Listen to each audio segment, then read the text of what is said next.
Hello, gamers and geeks, and welcome to another D&D session. I'm Anthony, the DM, coming to you from my messy office. I run games of Dungeons and Dragons on the Games and Geek Discord server, as well as several local board game and card game events and stuff. But yeah, for some reason there's been a lot of demand for tabletop games lately, and that's fun. So today we are playing Blood Feud. We're on episode number 44. Would the players like to introduce themselves? I shall. Hi, I'm Zane. I play Eureka, the wizard of the group. Not to be mistaken for the Wizards of the Coast. Nope. I can go next. Awesome. I play Thea, who is a Shadakai rogue. Yeah. Yeah, that's her. With a criminal background. Well, yes. Very much so. Who's next?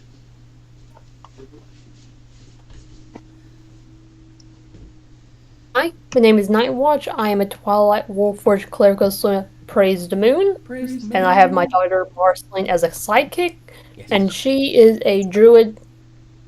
Yeah, she's a star druid. Yeah. Fun. Deann, yes. Yeah, I'll go. I am currently playing Deann the Dhampir, warlock of the undead. And Blood Dancer.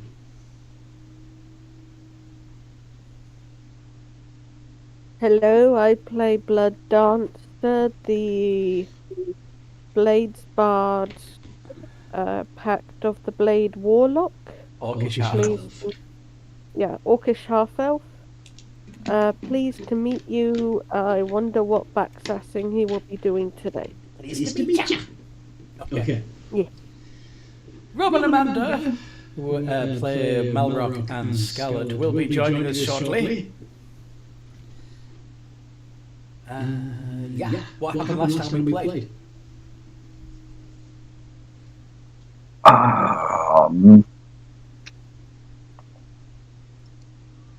Well, we were in the Thirsty Traveler bar in Branch, Yes. dealing with the myriad of interesting patrons. Yes. And Scarlett decided she'd had enough of just flittering around being bored and decided to poke the nearest patron, which turned out to be a witch who paralyzed her and caused the Afridi to get upset and come to words, and before they could go to blows, It was going to be a bar brawl. yeah, but before that happened, the owner of the bar or whatever kicked the lich out, and the Afridi followed him, and we followed both of them because, well, You wanted to see where they went? not just that, but also Scarlett decided that she was highly offended at having been embarrassed by the lich, She wanted to continue. and and we wanted to pay back. So to save our barbarian, we all chased after them, put the lich down, knowing full well that he would come back in somewhere between tomorrow and 10 days from tomorrow, or 10 days from today. You took out the genie, didn't you? We banished him and his fire elemental back to the elemental plane of fire for 24 hours because that's how banishment works. Yeah. But because we didn't actually beat him to death to get him there, hopefully he'd been trying to leave anyway. Hopefully he won't be as pissed at us for sending him home. And the reason why it's 24 hours is because if Reedy's can plane shift, but he'd already used it that day, so he's not going to be able to plane shift back to the material plane until tomorrow. Yeah. And then we went back and actually got a hold of the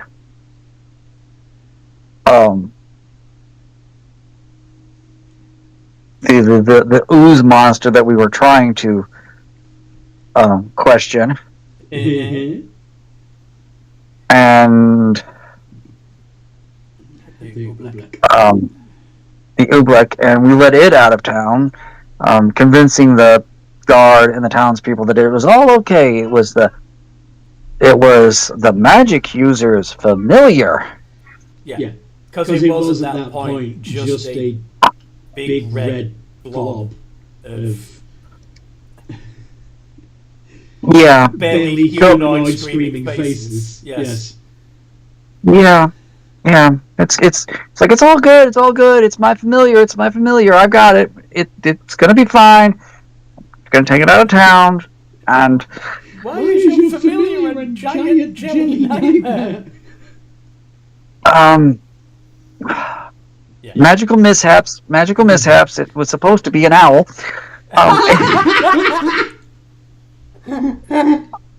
Oh my god. Anyway, but yeah, because it's Deann and he's got a silver tongue. They easily convince the NPC to do anything you want.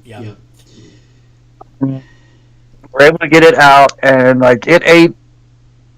I think it ate Blood Dancer's memories, as well as most of their life, or no, all of their life. Knocking them unconscious, but the rest of us managed to beat it down.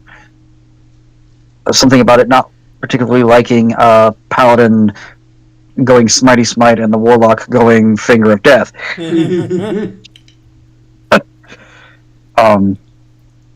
But while we were out in the woods, we stumbled upon a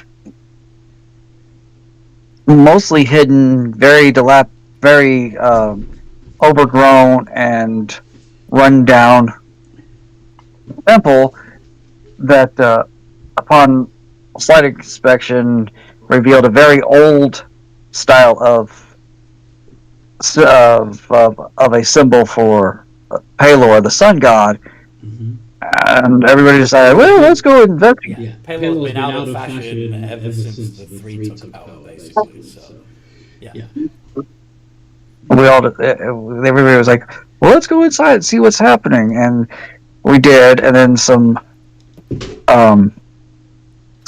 what we thought were statues turned out to be like undead, holy undead guardians of the temple. They're called the Undying. Yes. The Undying. They're not undead and, in the traditional sense, they're undying. Yeah, which absolutely freaked and but they were basically asking the party to help them reinvigorate their temple. And most of the group was like, yeah, that sounds like a great idea. And Deann was like, no, it doesn't. I'm out. Because he's a Dhampir in service of the necropolis, which would be very, very unhappy if a temple of the sun god came back to life. Yes. And he's already on very thin ice with the city as it is, so he's not going to push his luck. Yes. On the other hand, the whole point of the necropolis is to keep the undead underground. However, if the temple of the sun god comes back to life, it will breed hope and whatever into the populace and draw in clerics and paladins, which will then try to come continuously raid the necropolis, which will just be annoying. There's also another reason why you don't want to build a population with hope, that's to do with the other it breaks this very, very careful balance of power in that the triumphant have. So for a myriad of reasons, it's just probably not the best plan for Deann to be part of. So he's like, I think I'm gonna go this way. And then there was a bit of an argument as to whether or not there's actually a kernel of goodness within Deann or not. And he was like, nope. I have clearly pulled the wool over your eyes if you think that there is even the smallest mustard seed sized thing of goodness within me. Come on. Oh, come on. There clearly is, like, out of character. Like, all the times that, any time a child has been in any kind of danger, Deann's been like, right, we have to kill this thing. That is also selfish. That is also selfish. Yeah, you can argue it's selfish. We all know the truth.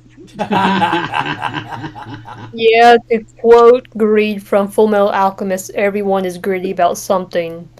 Everyone's greedy about friends, money, friendship.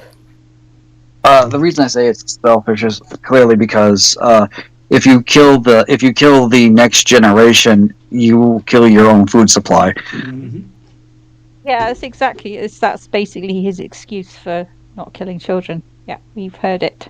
Yes. Fia doesn't buy it. Not buying it. But it's the truth.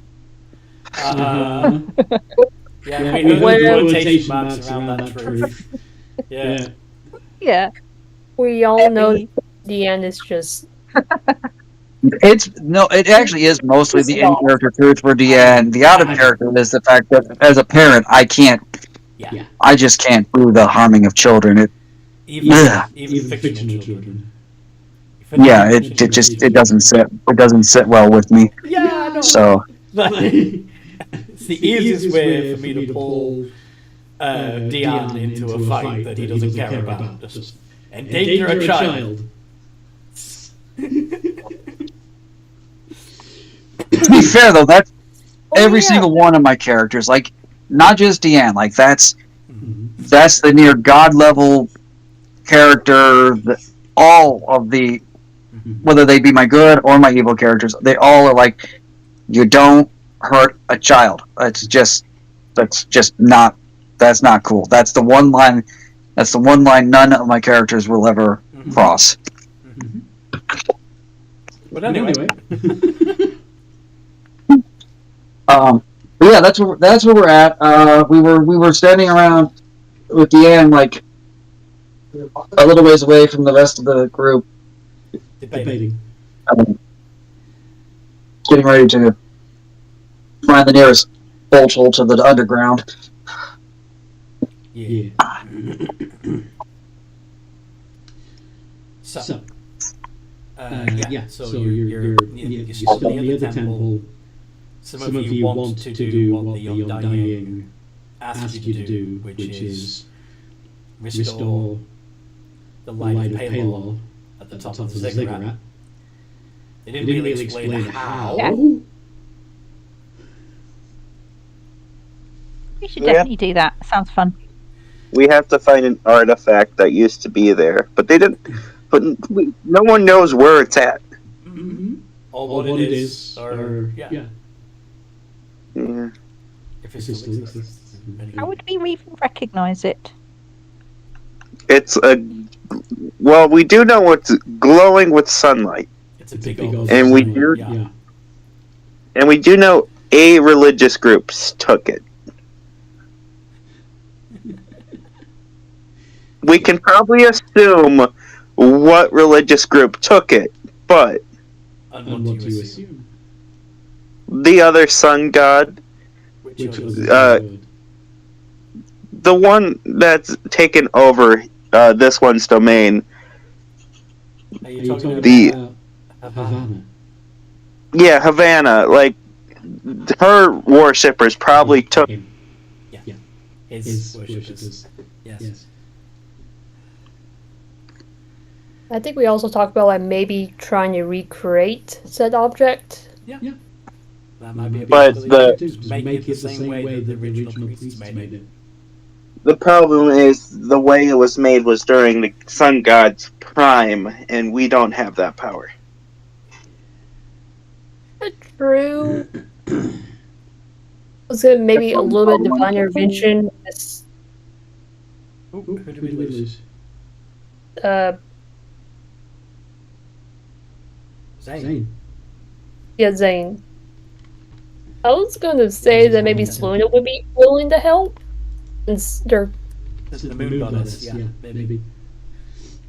While While we're waiting for Zane to come back, and of course for Robin and Anna to come on. There he is. Okay. So I found out. What? I got a phone call from my mother who Do you need to take it? I already took it. Oh, that was quick. Yeah. So we're good. Sorry. Okay, no worries. So apparently, YouTube is no longer the YouTube algorithm is no longer sending people to D&D content anymore. So if you like these videos and you want to make sure that people get them, that would be helpful. Like, subscribe, and share. Because the algorithm. Yes. Because D&D is becoming less popular and YouTube is moving with the times. Yay! Rob is back. Is Amanda joining us? Yes. Fantastic. Okay. So you're all outside the temple. The majority of you seem to be for restoring the temple of Palor and trying to bring back the light. The main dissenting voice being Deann, who is still, despite everything that Magister has done, loyal to the Necropolis. And more importantly, his heritage as a vampire. As a Dhampir, technically, but his family are vampires. Blood Dancer is neutral and hiding behind the armored people. Yep. Well, Yay! Okay. Going through with this plan creates more enemies than you. Far more enemies than you may want. You know that. Magister's already pissed off at us. So Actually, Rika doesn't know anything about Magister. Your argument is Magister hates us already, so we may as well go all in. Actually, Rika doesn't know anything about their enemies, so he's unaware of. Yes. Yeah. Same with Fia. She's like, who? why would I know about that guy? Never heard of him. So when Deann says you're going to be making more enemies doing this, will the two of you be asking Deann what he means? We would be going, yeah, who are you talking about here? Who would be annoyed about this? Surely everybody likes sunlight. Yeah. Even the vampires. No. The undead would not be happy at all to have the sun god back. Sounds like a them problem. Yeah, it sounds like like except for the the fact undead that not wanting the sun sounds like a good thing, because nobody likes undead, right? Yeah, that's what I'd say. Pretty much. We should definitely try and get hold of this item. You know, it might take a while though. I mean, it's clearly not here. Mm-hmm. Well, I think it's a tomorrow problem. We'll worry about it if we find the item. Just keep your eye out for it as you continue to adventure together. Yeah. Sounds good. What did I mean, you know, we might not find it ever, so it might not ever come up again. Yeah. And then there you go, Deanne. You might not need to worry about it at all. You okay? You know, we don't want you to be making your boss mad unnecessarily. Like having a boss. Like a boss. He doesn't really have a boss. She's self-employed. Deann is still very definitely let's not fight the big three. And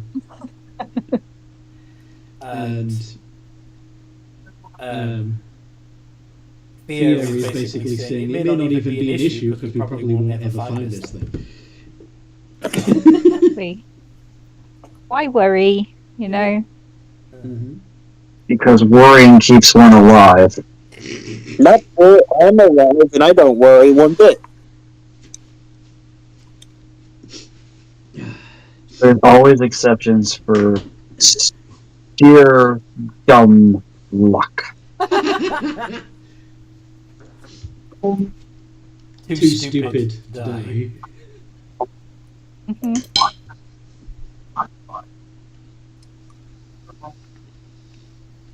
NightWatch, what are you thinking? He's waiting for everyone else to talk because, like, this feels like a rose that will definitely make Deann mad at her if she speaks out. So she's wanting to have everyone else's opinion before she speaks up. I imagine though that you would personally appreciate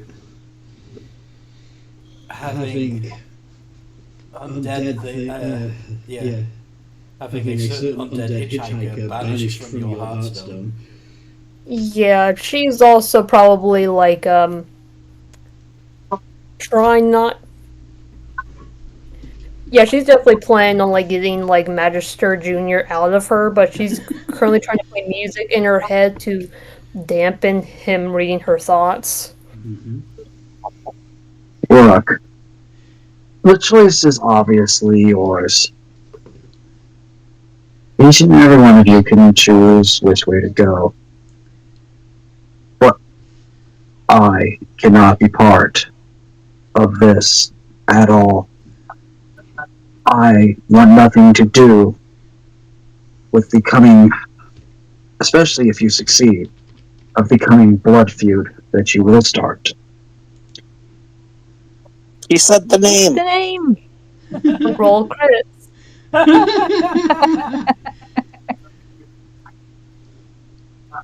Because in his mind, it's very fitting. Because that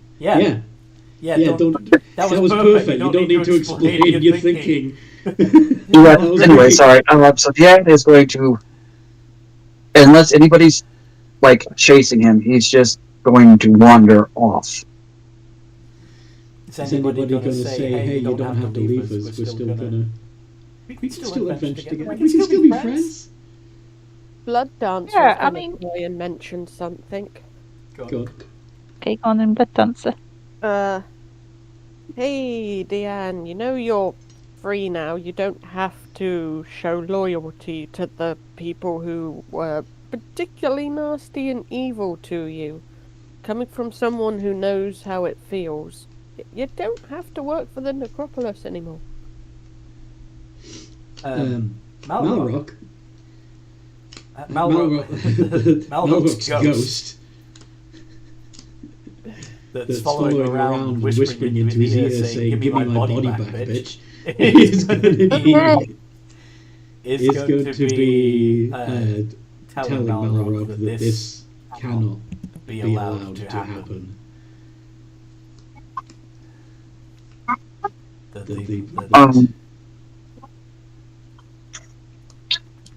Malrock, bringing back Palor will not be good for anybody. Least of all you, Malrock.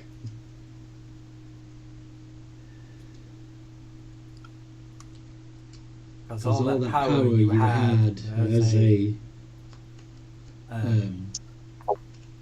death knight would be gone forever.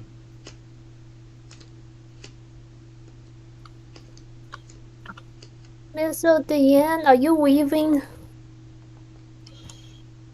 I'm not sure I'm going to have much of a choice. Why? Blood Dancer tells you that you deserve to be free of the necropolis. You deserve better. And Malrock is saying, well, I don't want to go dying again. I think he'll try to kill me if we bring him back.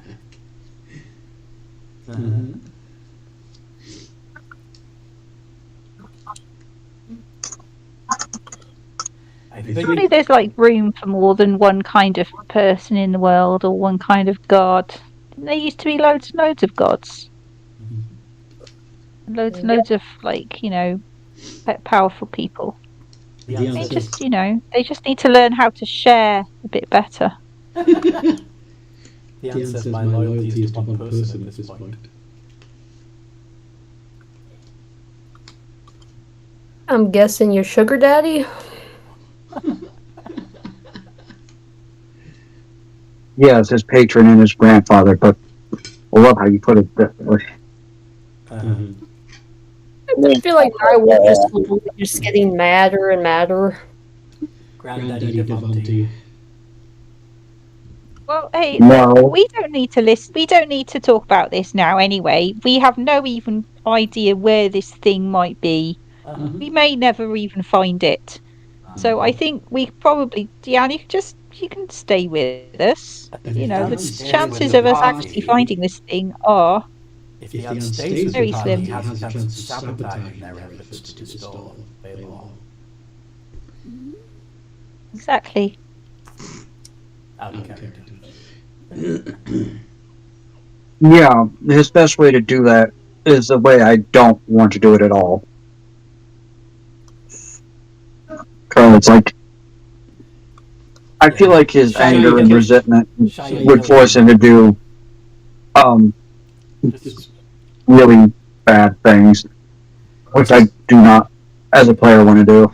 Yeah. I'm suggesting subtle sabotage rather than, you know, killing anyone. Yeah, like hiding it, destroying it, throwing it into the sea. You know, that kind of thing. Yeah.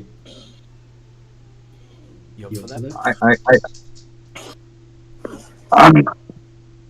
Yeah, the problem is, it's like, I know how Deann thinks, and his solution to keeping you guys from finding it would be to, well, Just kill you? pretty much, yeah. Problem with Unfortunately. Problem with that. And it is that someone else might find it. Whilst if you use the party to find out where the artifact/artifacts are, you can destroy them for good, and no one will ever be able to find it. I have an idea, Anthony. It's like I don't think it's safe for him to travel with them. Okay. But more like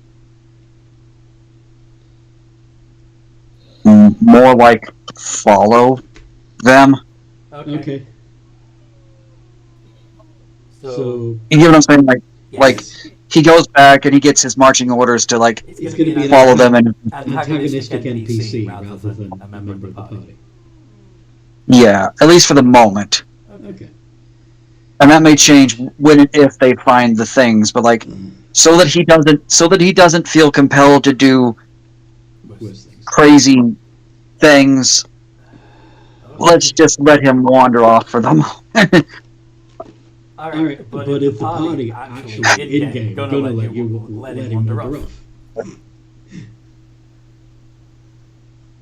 I mean, he's a free agent. He's a grown-up. If he wants to wander off, then that's up to him, surely. That's what Thea would think.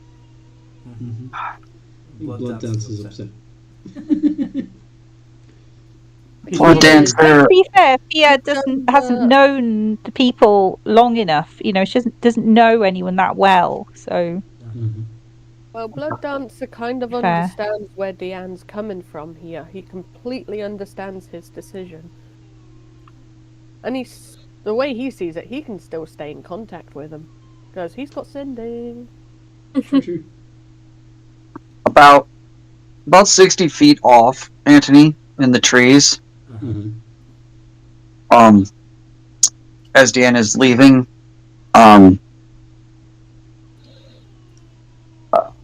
he orders his bat up into the trees Okay. to keep an eye on the group.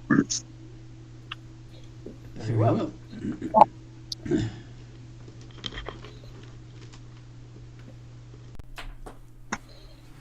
And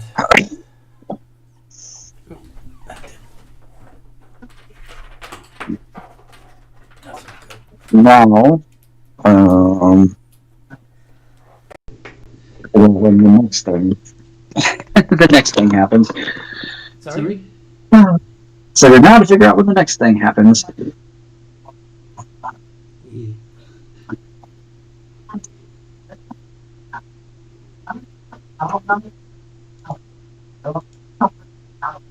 All right. So,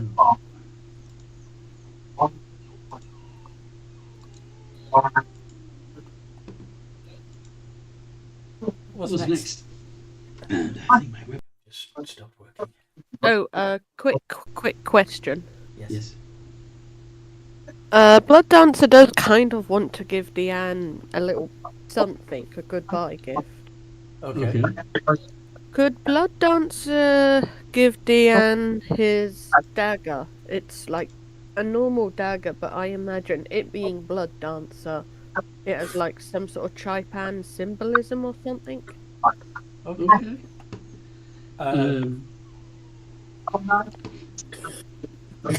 What do you? Okay. You know, So- like just like those kind of designs on. Okay. There's Something to remember you by.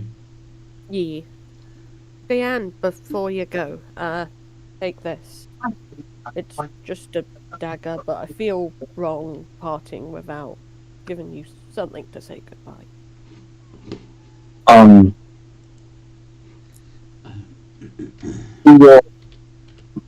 He will stop.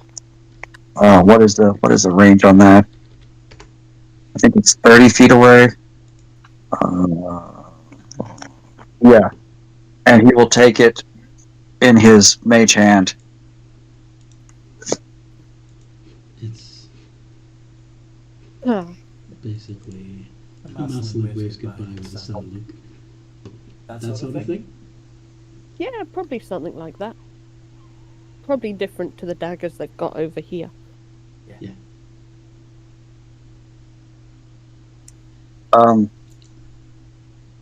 To Marceline, he will be like, grow up big and strong and protect your mom. As a response, NightWatch is just looking dead inside as she just stares at you. Oh. I will be big and strong. I will beat up all the bad guys that hurts Mama and all my family. And include you. Yeah, because you are family. I think. You are staring daggers at me, NightWatch, when you should be staring wooden stakes. And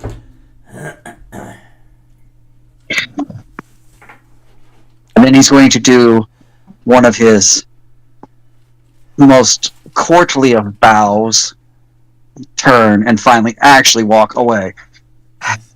Glory to Deann. Okay. So, your Dhampir has left. Yup. Stormed off because you Yes, guys want to yeah. bring back the sun. Fia's staring after him, going, wow, he must really think we're going to find it. Yeah. Some good, you know. He clearly has faith in the party. She has like literally no faith. He knows that NightWatch is a cleric, and all it's going to take is one lucky day, and she'll know exactly where it is, because clerics can beseech their gods for information. Divine intervention. That or I have like over 900 hit life points to just give to my god. It's like, can you do a thing? Magister Junior will be very unhappy if you Good. Yeah. send all that stored energy to your deity instead of letting him just feed on it like a parasite. Nah, I would feel like NightWatch if would just actually rip out his soul herself by just chipping away at her own core if possible, if she needs to.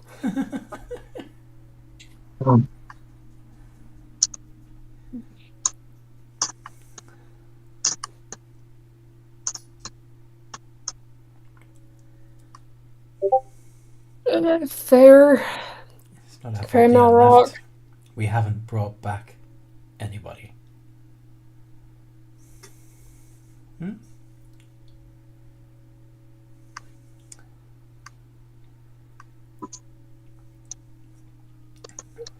At least not yet.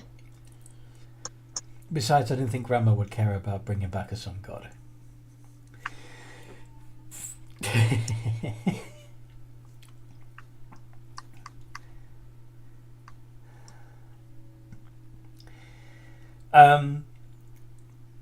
Are any of you wearing your amulets?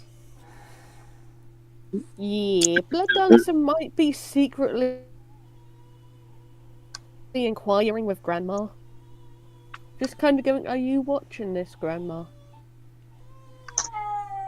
Yes, we are.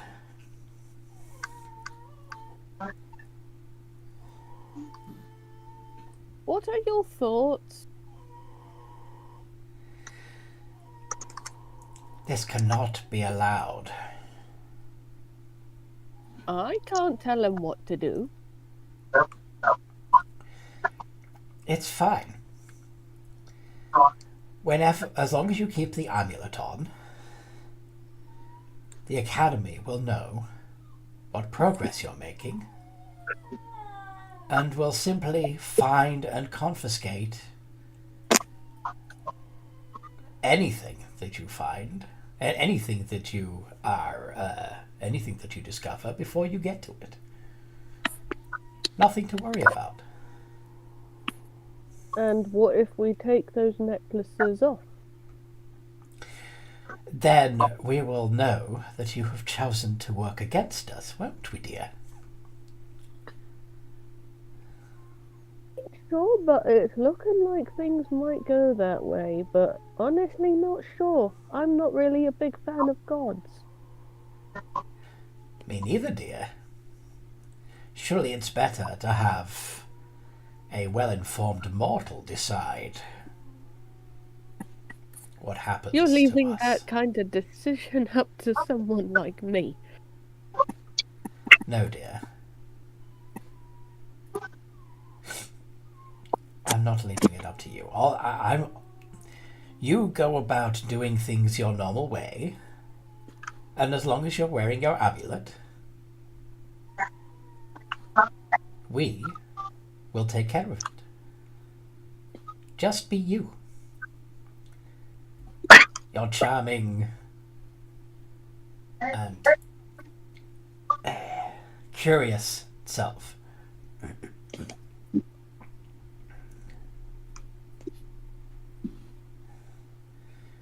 see Blood Dancer facepalm. He's been quiet for a while and you just see him facepalm. Yeah, so NightWatch is currently the one with the ridiculously hyper passive perception. Yeah. Okay, I guess NightWatch knows to whenever she needs to do stuff, doesn't do it around Blood Dancer.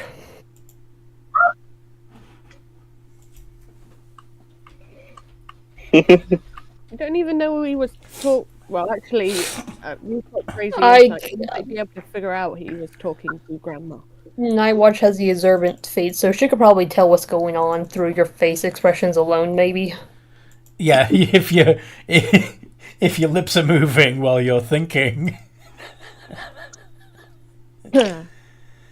I can absolutely see Blood Dancer doing that. If you facepalm, there's chances are that you were gesturing throughout the conversation also. Yes. So, who's gonna ask?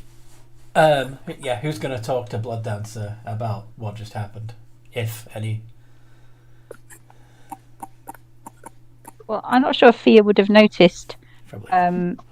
But I can roll perception for her to see if she did notice anything, or You got a pretty go on then. Insight or something. Go ahead. Insight or perception. Perception. Either way, it's the same. Hi, Toby. Yeah. That's 8. Ooh, I'm not too bad at it. Yeah, I have. Someone upset. Yeah, because Okay, I only got a 13. Ellen and I are both on our computers doing stuff instead of paying attention to him. Anyway.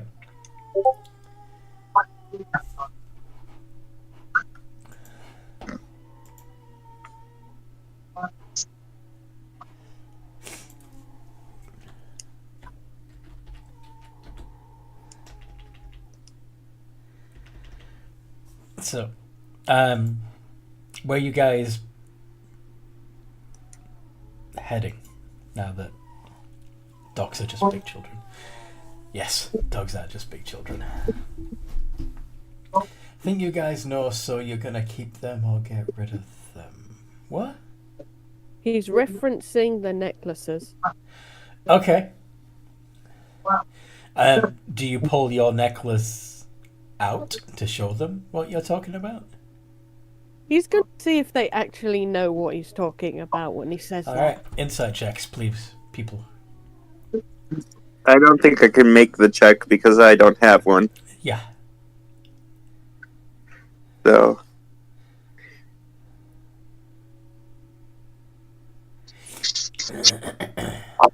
Oof.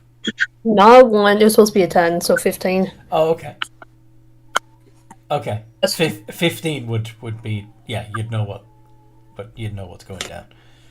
That they're talking to Grandma, and that they're asking for your advice on whether or not the party should stay connected to Grandma, or officially declare yourselves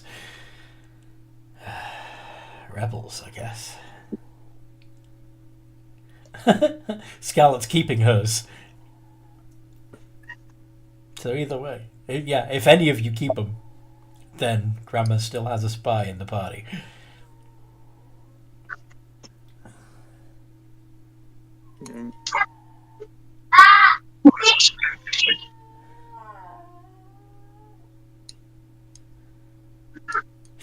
Okay.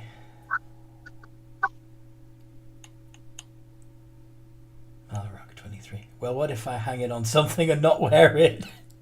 What would you like to hang it on? You want to just decorate your axe with it, or?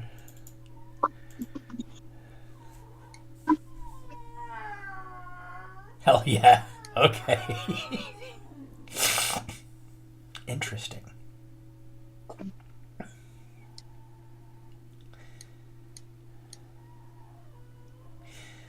Now, being that you are a magma method, you could probably weld the amulet into the blade.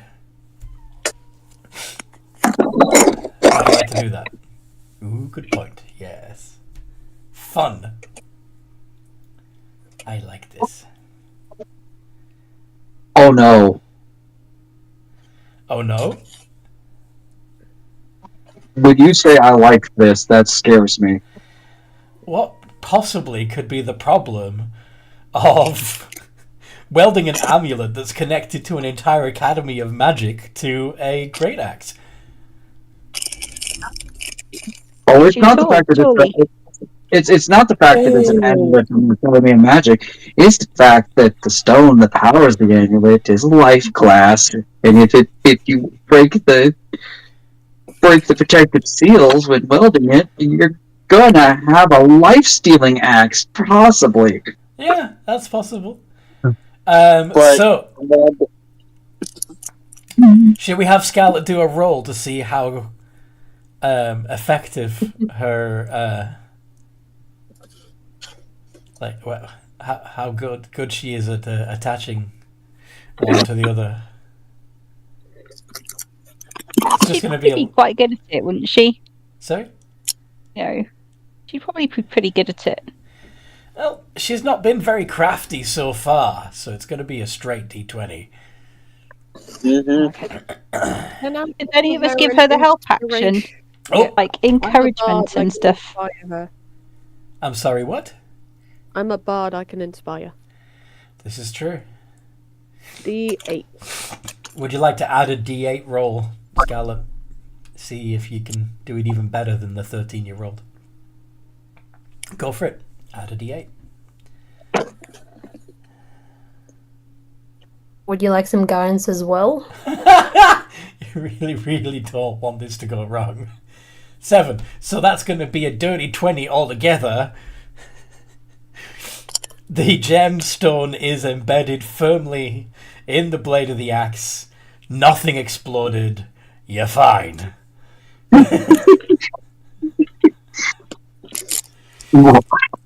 Scarlet didn't turn to a lifeless husk. We're good.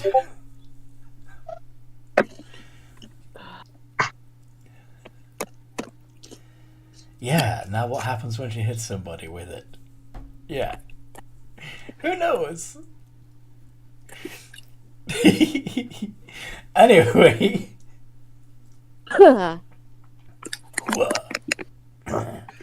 That's a surprise tool that'll help us later. Yeah.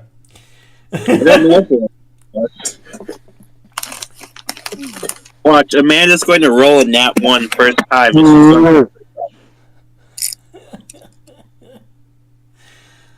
Okay.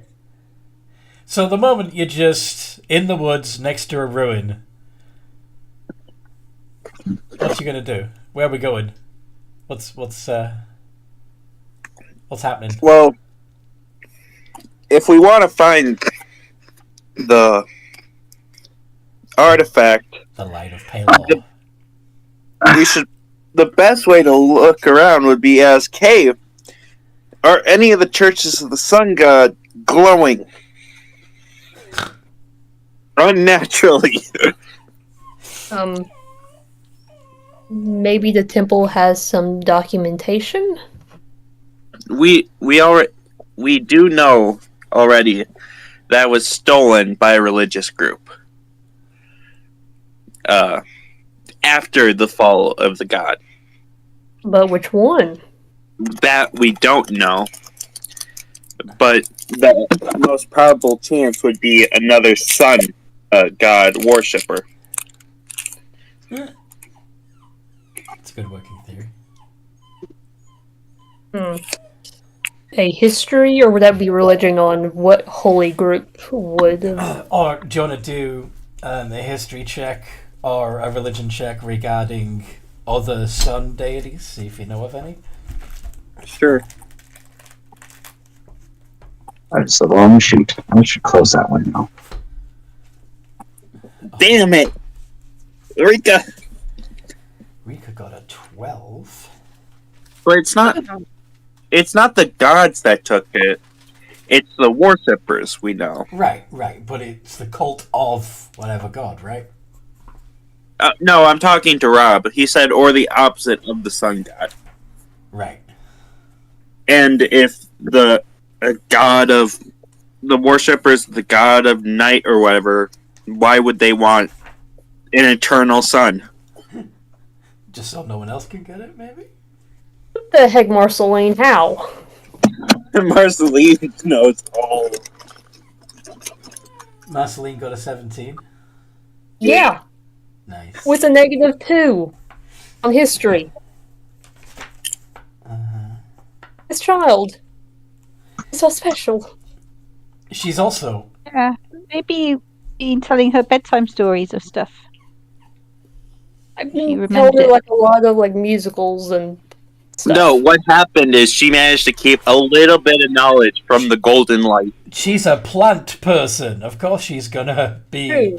to a certain extent, a sun worshipper herself. Just genetically. Yeah. Fair She enough. was just exposed to the sun god, so, like, Indeed. she's like, I know everything. Rob, you were so close to getting a 0. Oh, Nat 1. Well, no, a nat 2, but -1. Artificial 1. Okay. An artificial 1. An unnatural 1. Okay.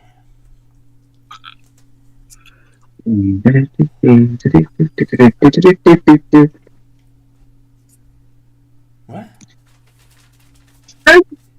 She's being funny. I'm excited. And you just can't hide it? I say we kill Rob's next. Not Rob. Not Rob. We kill Deann's next character. Okay. So, Please don't. So,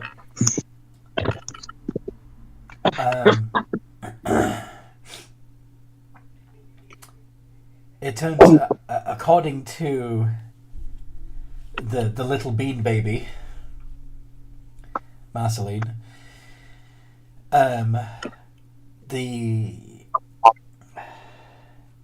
there isn't a single sun deity that is still relevant in modern pantheons. There are several different gods of life and light, including the goddess of agriculture, Chantea,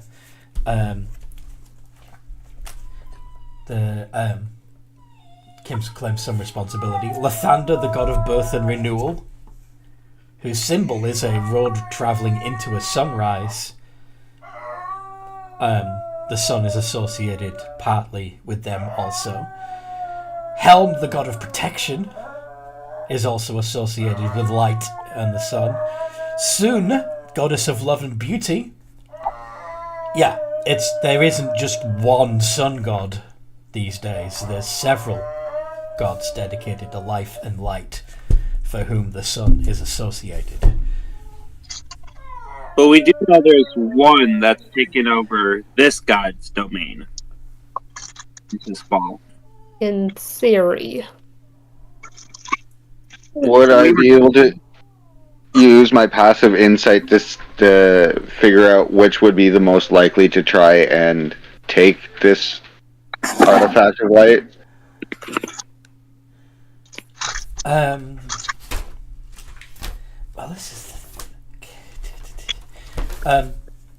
yeah, go for it. Do a roll for that. Let's see what you get.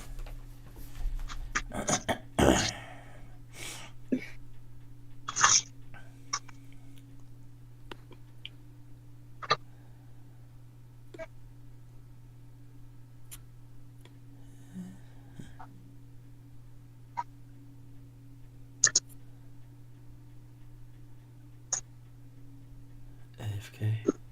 Okay.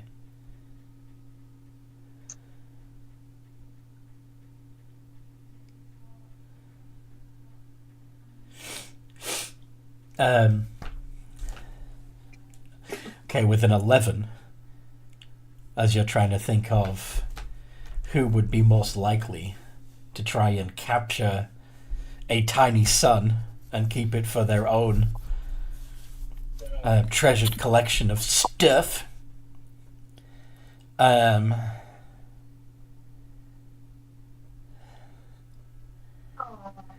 Well, there's a couple of thoughts that spring to mind. One is that Shah, a death goddess, might have locked the sun away because, yeah, the symbol of the sun away, because this is they're all about darkness. Their cultists seek a return to absolute darkness. They even tried to take out the sun. Saloon. So they even tried to take out the moon. They are permanently at war with the moon goddess. Because that's too much light for them. So then that's my number one suspect. Okay. So you want to go after the Shah cultists.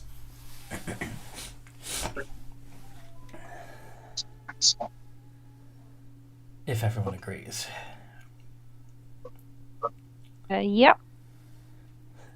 I was gonna say I do have access to a spell and divine intervention that could maybe narrow down some stuff, but I need to swap out a spell.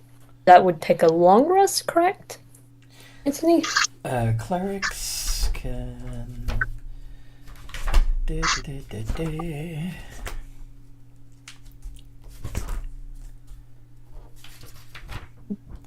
You can change your list of prepared spells when you finish a long rest, yes.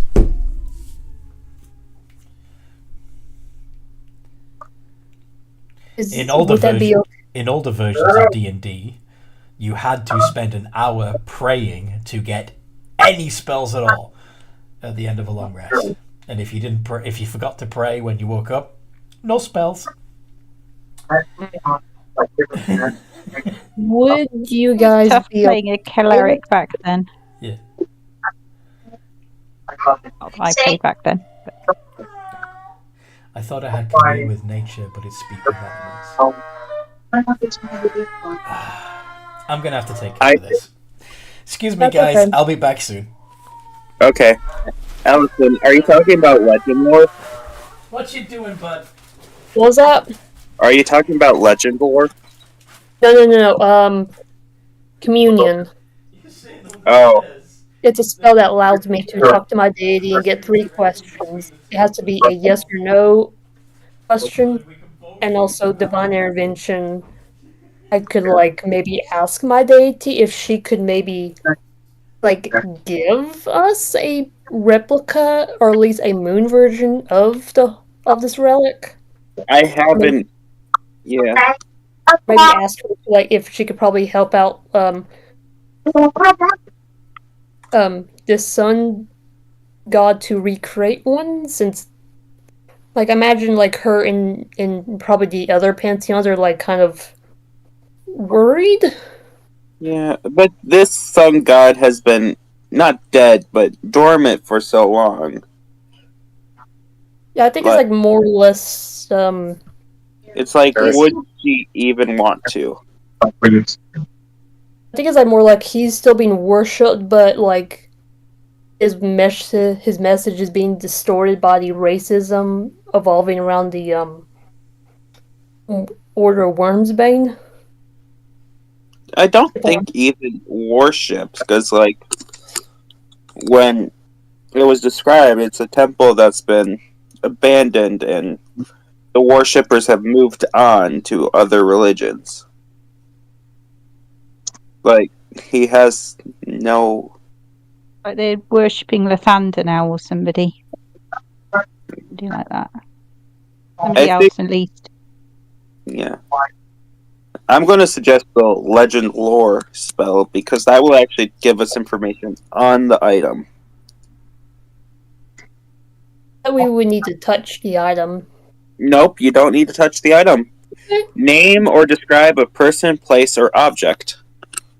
Okay, then that's pretty good. Yeah. I got the spell slot for it. So. Okay. Because I'm sure the travel to get anywhere would be enough for a long rest. but it'd be just like quicker. If that makes sense. Yeah.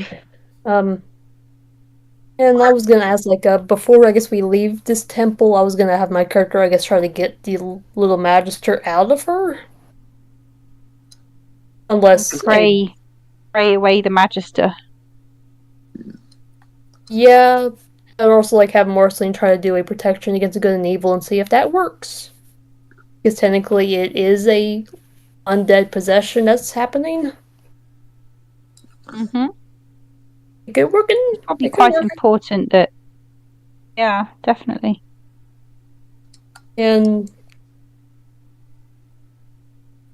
I'm willing to let like NightWatch like sacrifice like her core to actually try to make a replica of this object. At least a good chunk of it. To repent for all the souls she has eaten.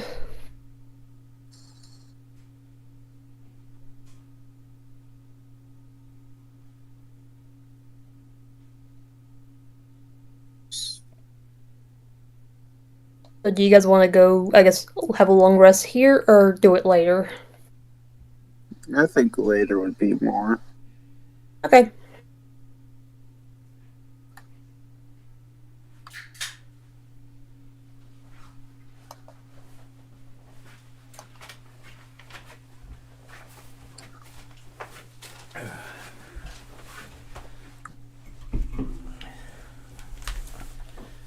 And I'm back. Welcome back. Everybody's gifts came in? What?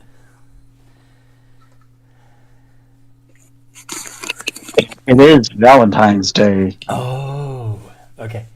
So, Malrock, you say you want to talk to the trees. Do you have speak with plants?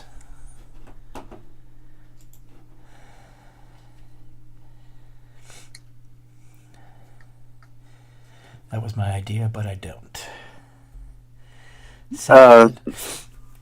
Came up with the idea for me to cast Legend Lore. That works. That works. Yeah. I just gotta make the Arcana check, but I don't think I'm gonna fail.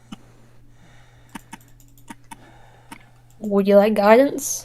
19! Nice. I got plus 15. I don't think I ever need guidance on it. Fair enough. But thank you for Excuse the me. effort. Oh. Okay. Legend lore. So you name or describe a person, place, or object. The spell brings to your mind a brief summary of the significant lore about the thing you named. The lore might consist of current tales, forgotten stories, or even secret lore that has never been widely known. If the thing you named isn't of legendary importance, you gain no information. The more information you already have about the thing, the more precise and detailed the information you receive is. The information you learn is accurate, but might be couched in figurative language. For example, if you have mysterious magic axe on hand, the spell might yield this information. Blah, blah, blah, blah, blah. Anyway, so, you have cast Legend Lore. I don't know why you rolled, because the spell doesn't actually require a roll. I don't own the spell, so I have to make an Arcana check to To cast. see if you can cast it. Yes, okay. Yeah. Fair. And what is the person, place, or object that you are naming and describing? It's glowing the sun orb from the god. We do have his name. Palos. Palor? Are you naming and describing the light of Palor The light, yeah. as an object? Okay. Yeah. Hoping it will tell us where its most recent thing is. Oh yeah, but you get the whole lore dump. Yep. The entire history of this thing just floods your brain all the way back to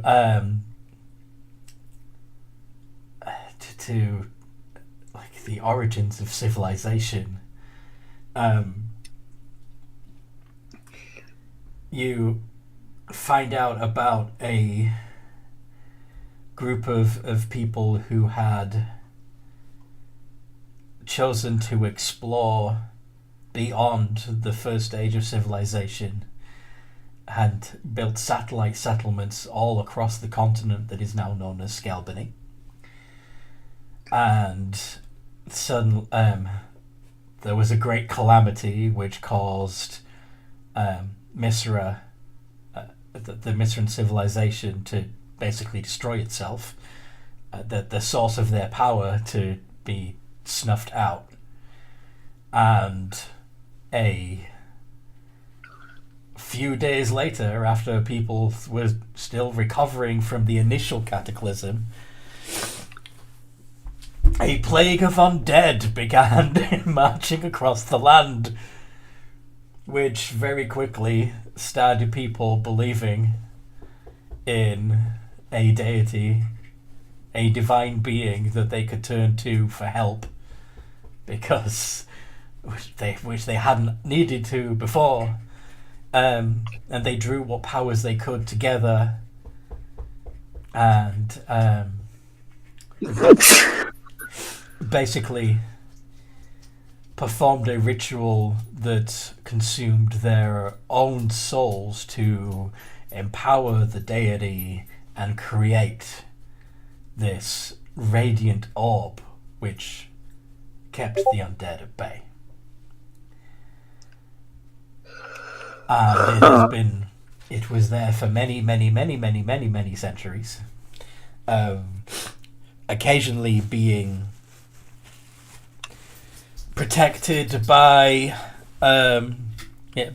various powerful entities, including a period of time where a dragon called Calder was its primary protector.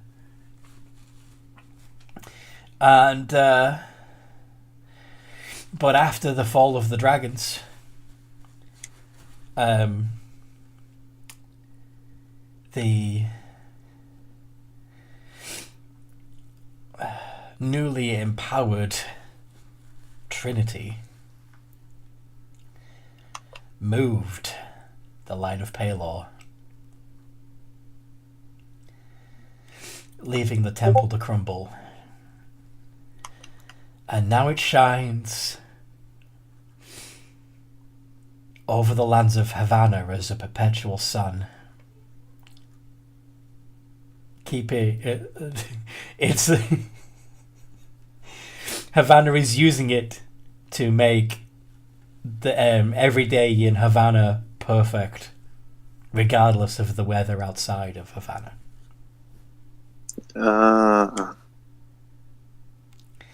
But of course, nobody thanks Palor for it.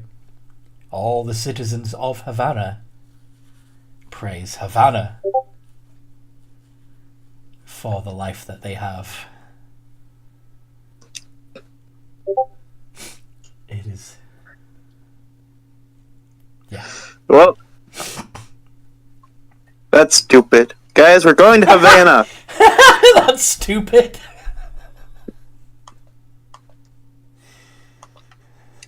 Yeah, you've just had centuries of information dumped into your brain, and your response is, well, that's stupid. Yeah.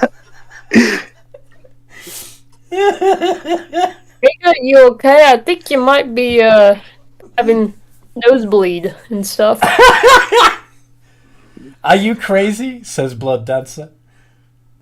I mean, it took 10 minutes of him chanting mumbo jumbo, and the whole time, I'm for sure definitely bleeding out of my nose. Is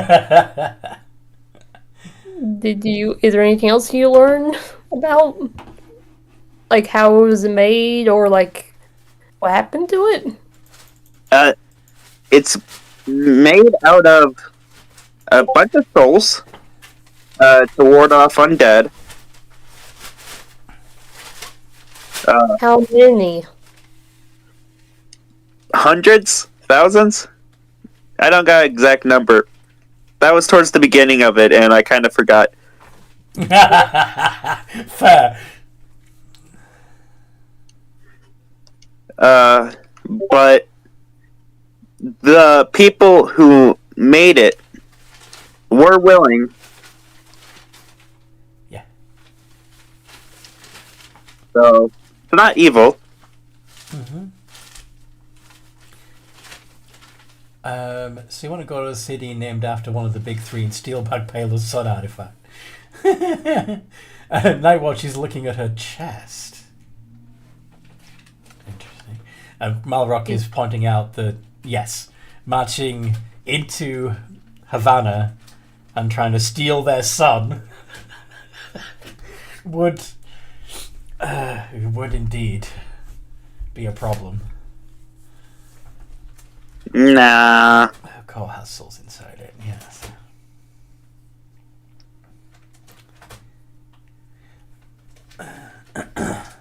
Blood Dancer thinks they can help.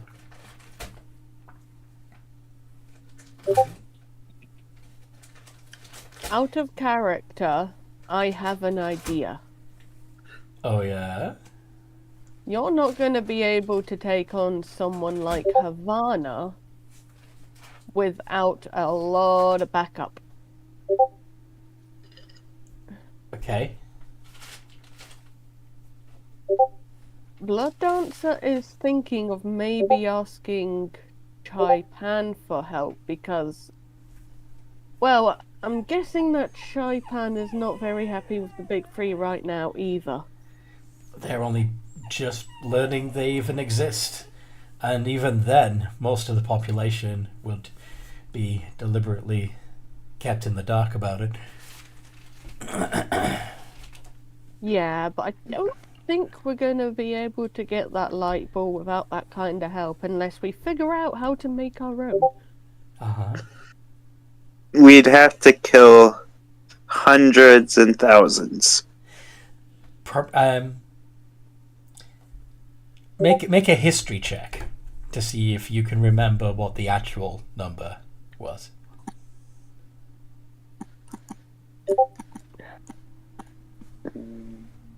Okay. 31. It was 88 high-level clerics. 88 high-level clerics. Wow. That's a lot of clerics. Yeah. Maybe we could just sneak in, you know? Sneak into Havana? Maybe this is a job for a rogue. The biggest job ever. Stealing. Are we turning into the opposite of the Gru? The Gru? Instead of stealing the moon, we shall steal the You are sun. stealing the sun. Yes, you're trying to steal the sun. Yes. How would we steal the sun, number one? Yep. I don't know if I've got big enough pockets, honestly. It is almost impossible to gain entrance to the city, yes. Even if they're part of the enemy, that's still a bunch of innocent, albeit mind-controlled citizens that you'll be taking the sun away from.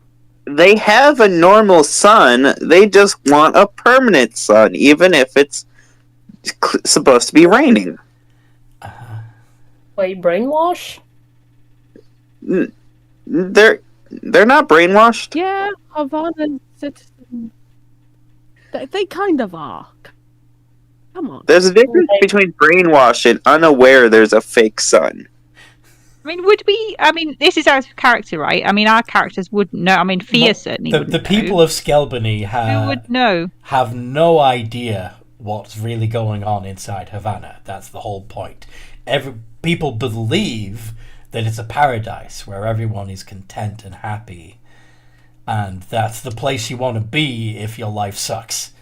Because you'll never have to worry about anything ever again. You'll be happy, content, and you'll belong somewhere. Finally, you'll feel like you belong. You know? Yeah.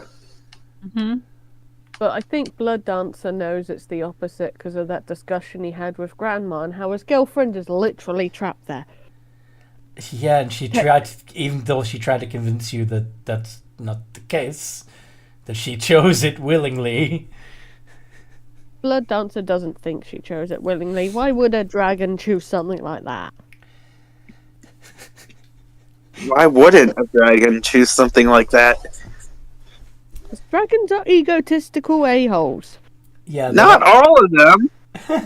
Just most of them. Yes. Just most. This dragon had been a member of a royal family in Chaipan. So, yeah.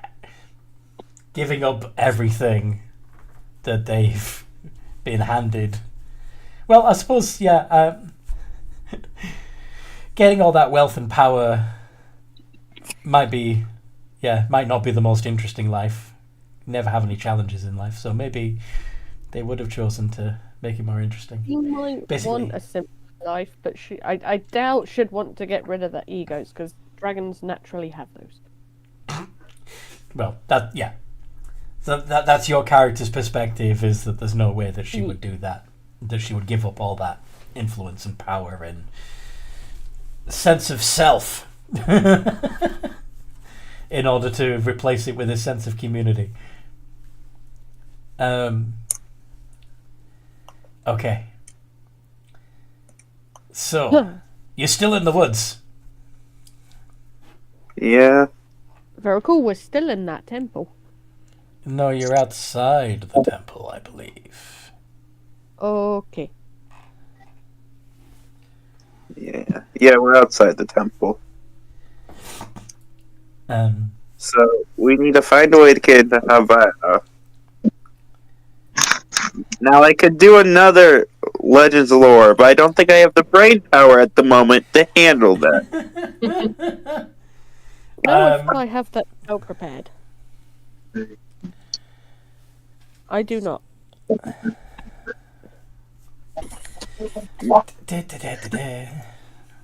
Oh. Gotta figure out a way to get to Havana.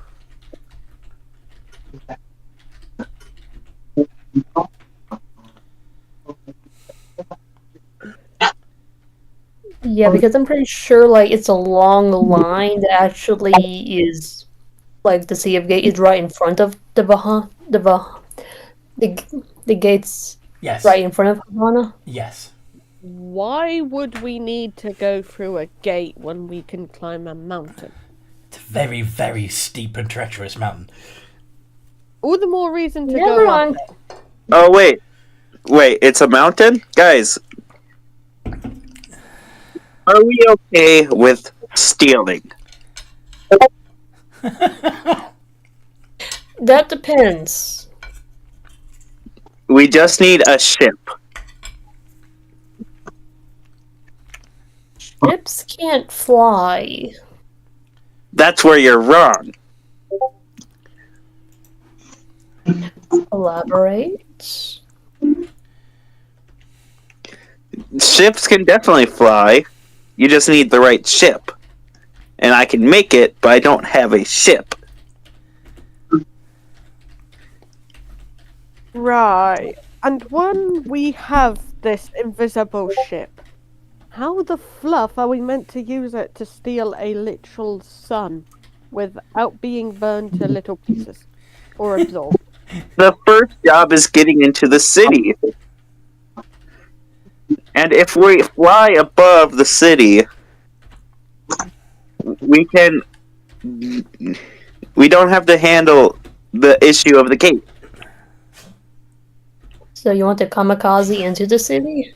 No! We're going to hover above the city, guys. So we know what we're actually dealing with. Because right now, we just know it's the sacred heaven. Uh-huh. So you want to do a flyby and see what we're actually dealing with. Mm-hmm. Yeah. But I need a ship, and the party needs to be okay with helping me steal one, because we don't got the gold to buy one.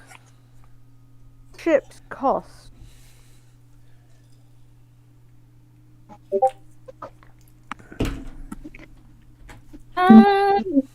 Going to go talk to some holy skeletons. I'll be right back.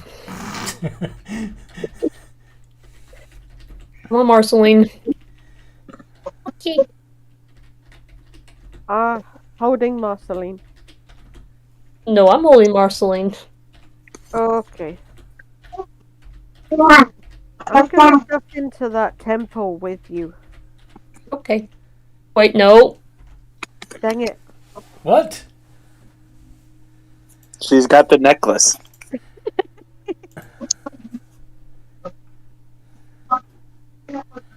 Okay. So, NightWatch refuses to allow Blood Dancer to follow. Yep. Okay. I'm secretly glad you spotted that. Okay. So, while NightWatch is in the temple,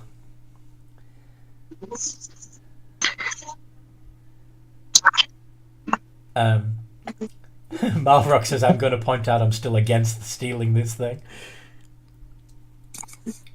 Can somebody blindfold Blood Dancer? Nobody would have... Go on. I said, what's your HP? I could cast sleep on you if you want.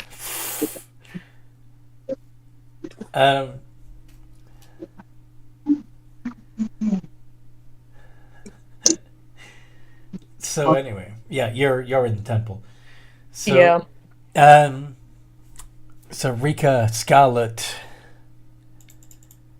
Malrock, and Fia.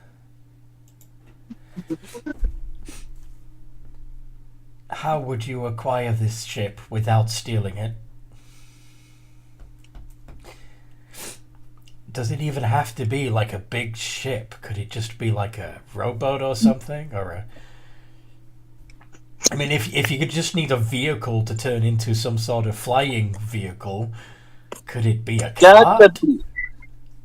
It's got to be specifically a ship, and it's got to be able to hold a heavy throne. Fia has no problem stealing a boat. Yeah. Like, let me look at the spell specifically. Okay.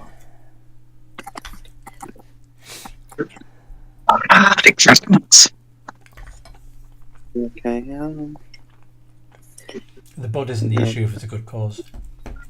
Yeah.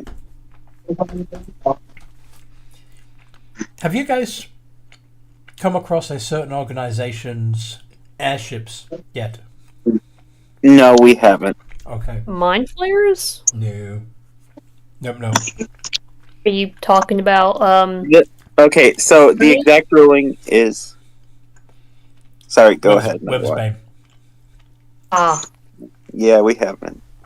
So the exact ruling is the ship in question must weigh 1 ton or more. Wow. Okay. So no rowboats.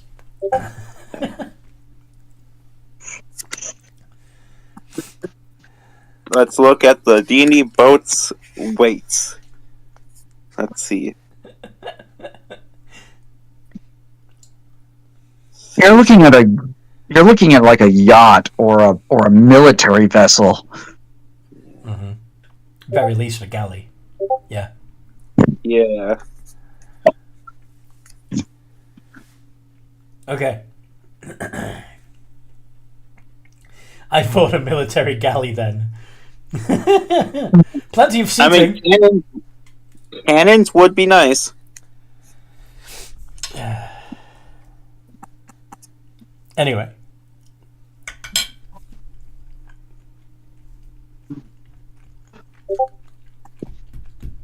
Equipment.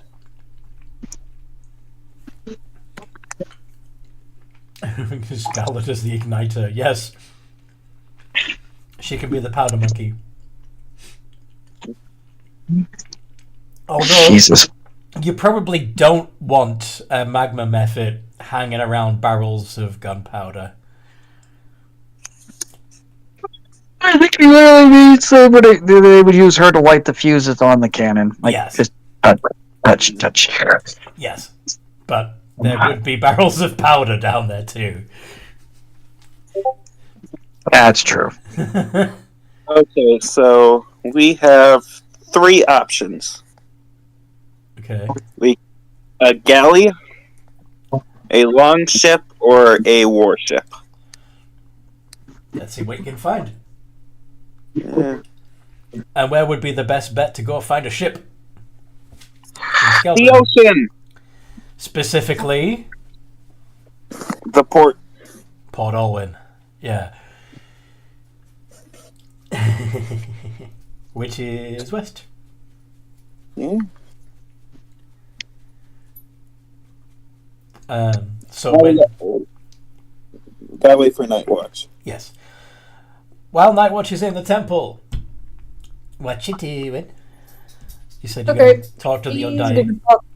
She's going to talk to the Undying and tell them that he wants to try and, I guess, banish the evil that is inside of her, this darkness. And she would like their help. The entity that has attached itself to you is beyond our power to excise.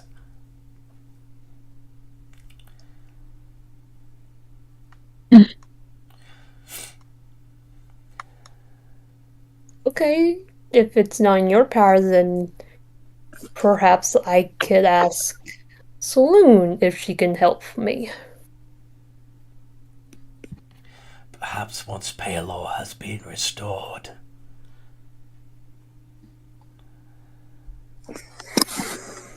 I'm not going to be doing the same. How can you know you're strong?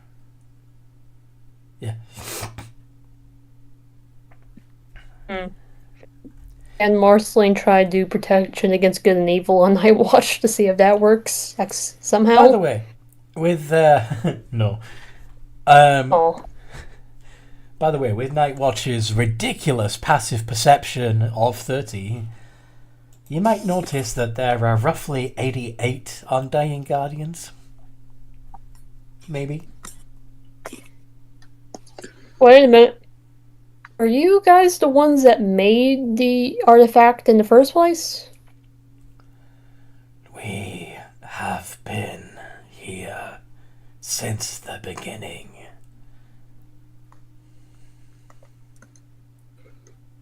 What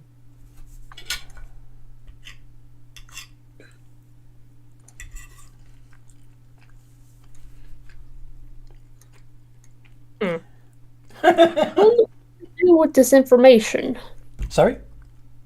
I don't know what to do with this information, but interesting.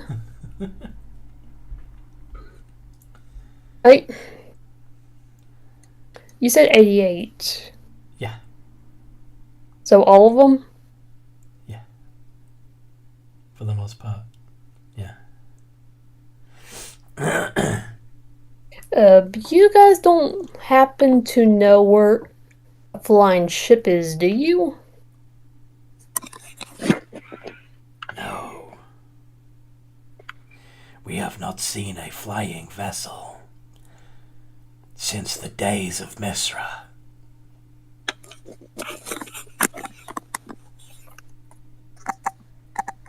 Interesting.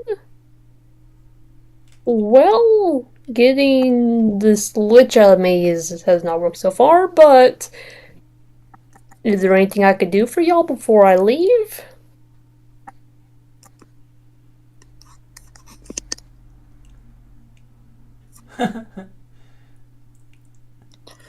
I don't think they're high enough clerics anymore, Rob. No, they're barely animated.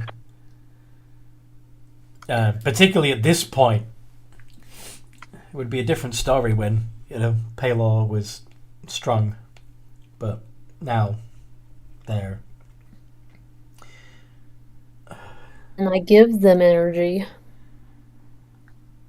You could. But would it screw them? Because yours isn't holy.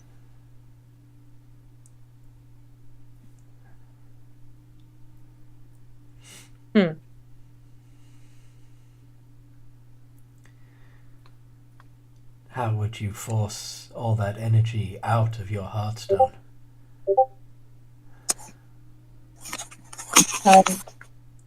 I've given like a people HP. Yeah, that's true. Via that. So let me do 900 divided by 88.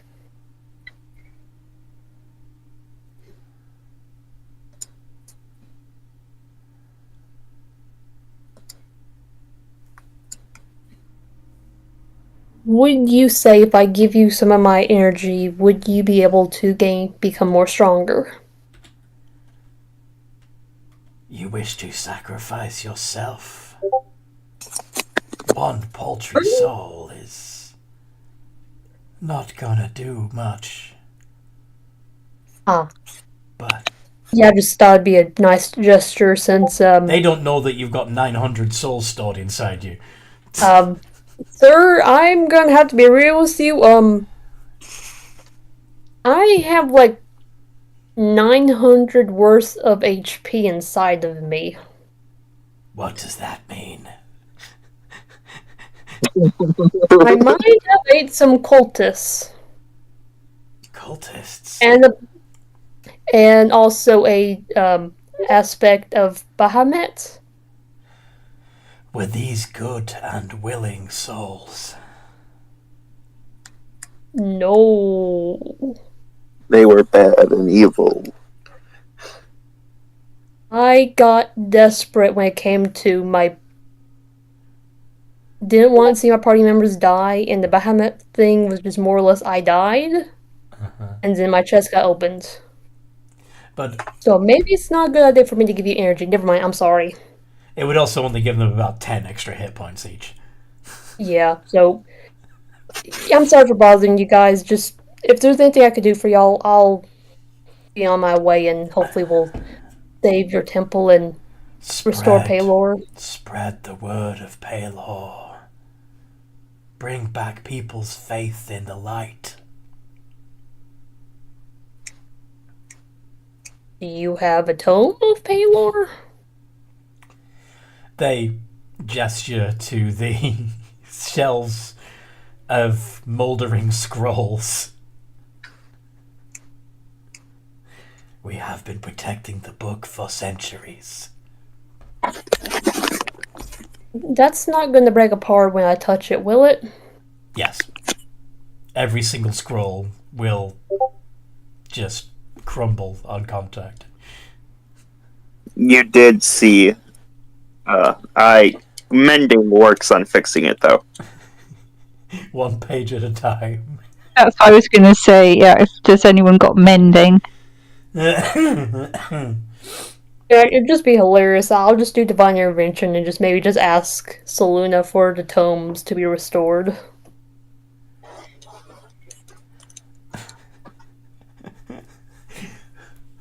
Okay. Let's see what you roll.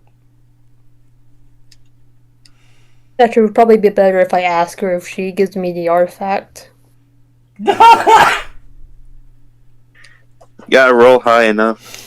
No, it's low enough. It's low. Low, I gotta roll low. You roll a D100 and try to get below your cleric level. Nope. 15 points too high. Yep. I just looked at tomes like, aww. Aww. Yeah, the chance of Saloon willingly restoring the power of a sun god. Yeah, that would take some convincing. But anyway. I tried. I'll see if one of my party members has mending. In the meantime, a traveling sellsword was heading through the woods And here's a debate about boats. Coming from deeper in the woods. He is curious. I'm gonna roll stealth. Okay. I don't know what's going on. What kind of boat should we steal? A big one. But when we get the boat, how are we going to steal the sun with it? I don't know. Let's get the boat first. How are we going to make it fly over Havana? I don't know. Let's just get the boat first. We sound like a group of goblins. How are we going to crew this? Yeah. Oh, I mean, yeah, chaos goblins. That is for us. And then NightWatch marches out of the temple and yells, "Does anyone have mending?" And I yell back, "I do too." Ooh. Oh my god. Get over here! I need some tomes! Hopefully Selena's not mad at me for looking at some more radiant literature. Talking to a rival light god. Oh, working for a rival light god. So, Blood Dancer and Rika both say that they have mending. But again, you know Blood Dancer can't be trusted inside the temple.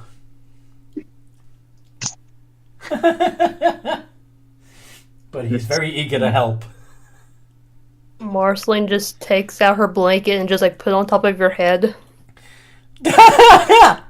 You're gonna try and put Blood Dancer to sleep like they're a parrot. Oh, Malrock has mending too. Fantastic. You will not see what needs to be fixed. Mama told me that you talking to old gingerbread lady.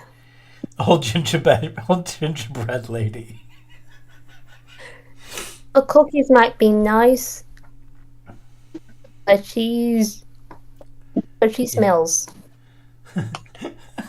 But she smells. She smells wrong. Yes. Oh. And Blood Dancer says, "Oh no, the blanket, my weakness." How does Kisa approach this?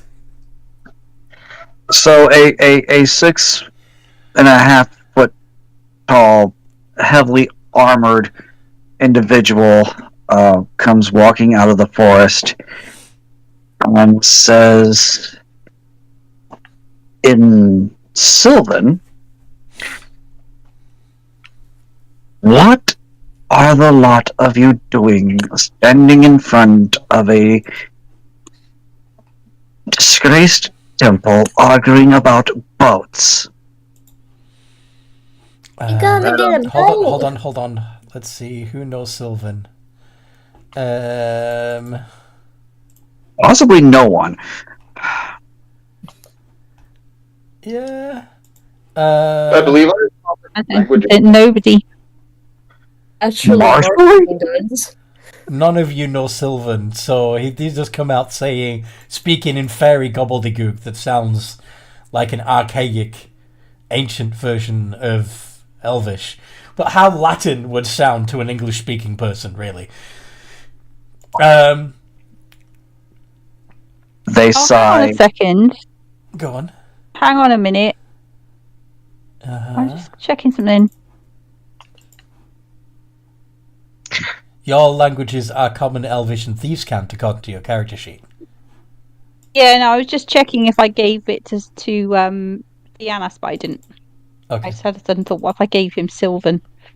I'm playing a weird thing that I did. I quite often give my characters Sylvan as a language. Yeah, it's a good one. I've never But for some reason you used gave it. him sign language.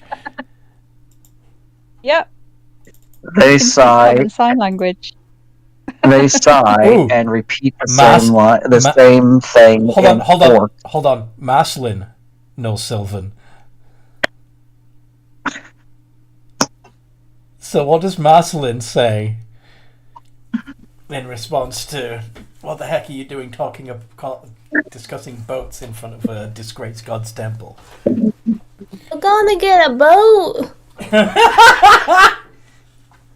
Hi, mister. Why do you look like a cow? You look like a cow. I'm guessing you're playing Furbolg. First of all, NightWatch would immediately notice that the armor is designed for a female.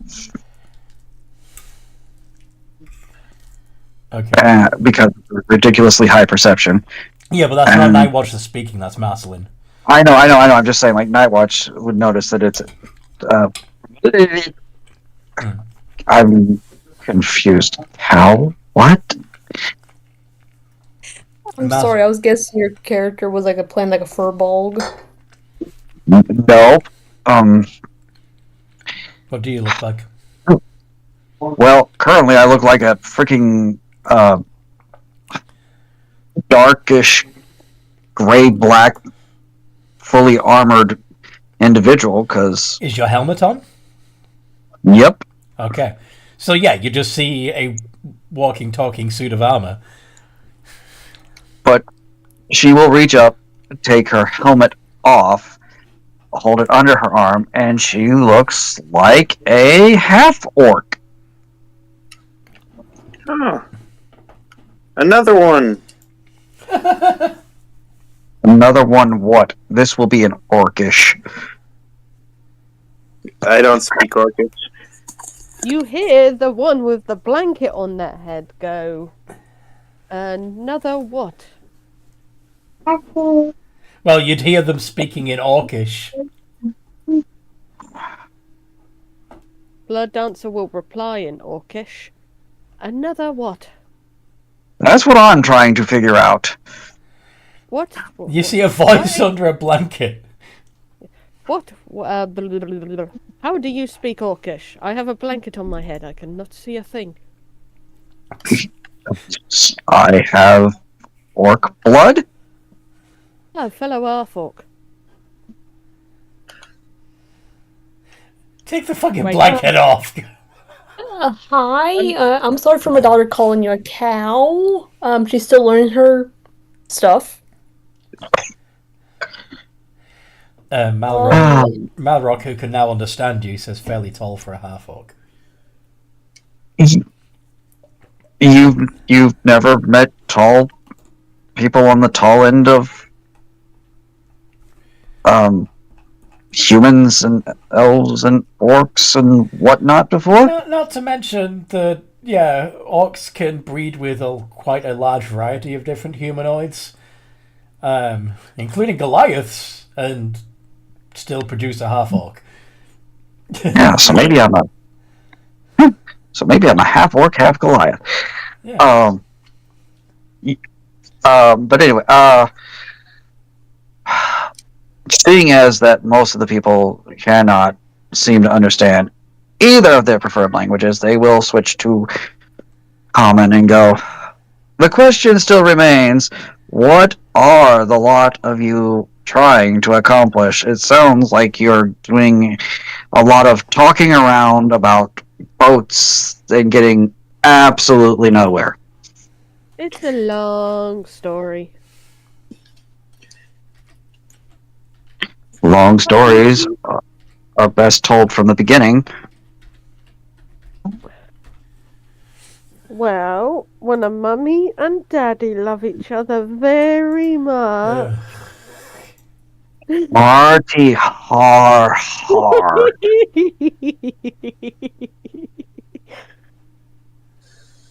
Well, you said from the very beginning.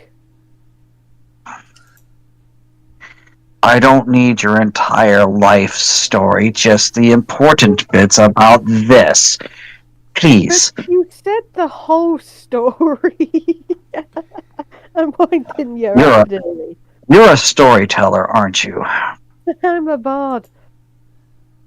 Yep, that tracks.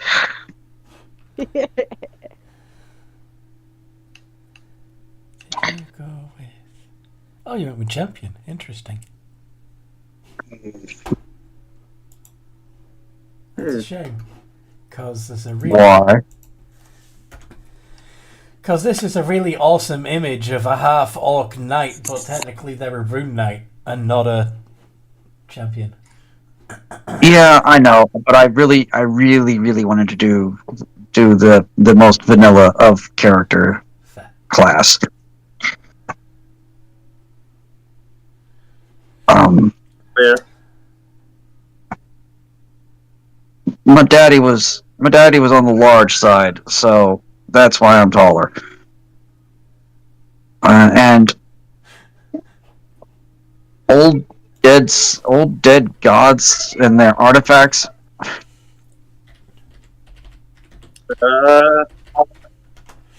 Could be interesting. Could be boring.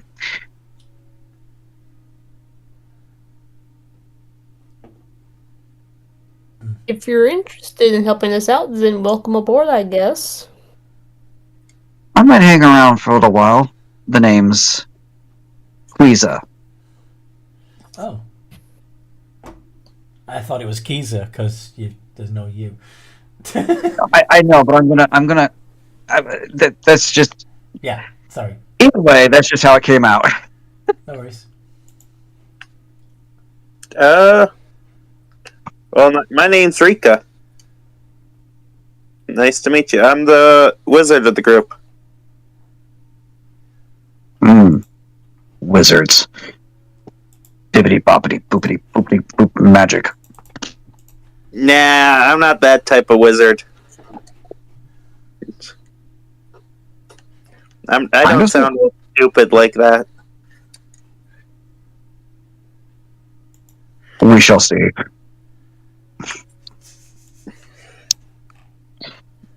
Alright.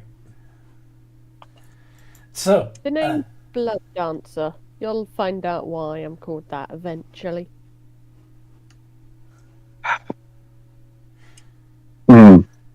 Okay. So, yeah. So, NightWatch, everyone's distracted from helping you to restore these ancient scrolls by this half-orc that just showed up. You need to get them back on task. I just do the little, raise my hand to get people's attention. Excuse me. Yeah. I'll cast mending in your scrolls. Come on. Thank you. And I just gently just pick them up and just, take them to the scrolls.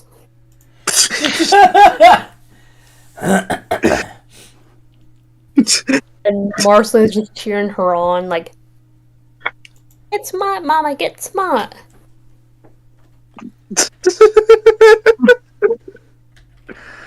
Oh, hi, my name's NightWatch. I am a Warforged, not a construct. I'm a cleric, and this is my daughter, Marceline. Hello. She's a druid. And have a good day, / night, whatever. Into the temple. Oh. She seems confused. Or Why is that? flustered. Oh wait, I'm not there. I'm being dragged. Yes. Yes, you are being pulled into the... Blood Dancer, you're going to try and go into the temple. Yes, he will try and walk into the temple. Okay. Does anybody stop them? I'm assuming we will. It's because NightWatch told them no. I like to have, I guess, Marceline on guard duties to not let anyone through the door. We do not work for you.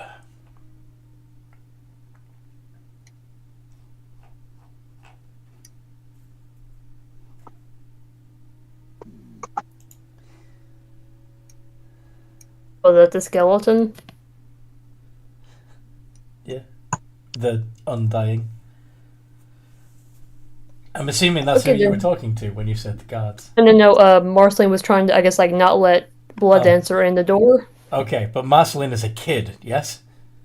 Yeah. Blood Dancer, do you allow Marceline to stop you? Yes, he will, because he has a soft spot for the child. Okay. I imagine she's holding onto your leg and you're acting like you're... She's got her arms wrapped around both your knees. Yeah. So Malrock and Rika are just spending... I mean, this is going to take a long time. Each casting of Mending takes a whole minute. And that's technically to rejoin two edges together.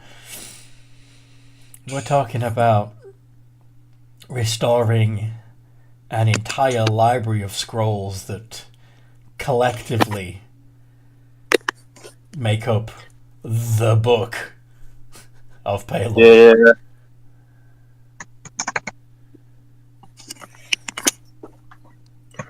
That will be... Mm-hmm. A little bit boring. Probably a little bit too boring for Keezer and Scarlet. The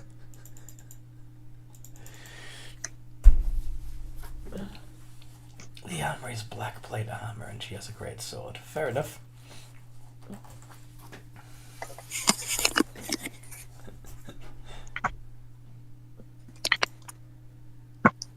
Remind me if we are ever in candlelight or magical light.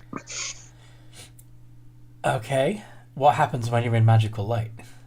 Because there is a dim radiance within the temple that doesn't have an obvious source. I think I'm far enough away, but basically in the different lights, the armor actually reflects different colors. Ah.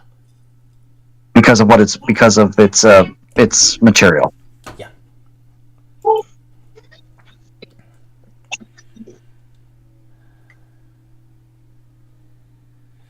Okay. So, what would a magma method do while her friends are restoring an ancient library and it's taken fucking forever? I mean, there's probably that chaotic temptation, although you are neutral, but you are evil. Yeah. I mean, if you just burnt all the scrolls, then that would be quicker than fixing them all, right? And they wouldn't have to fix them then. Scarlet. Amanda.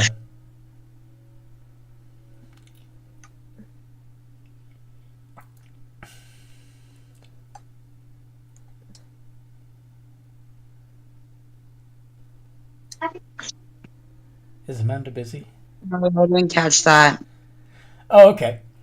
So I was suggesting that while the rest of the party are working through this ancient library trying to mend scrolls,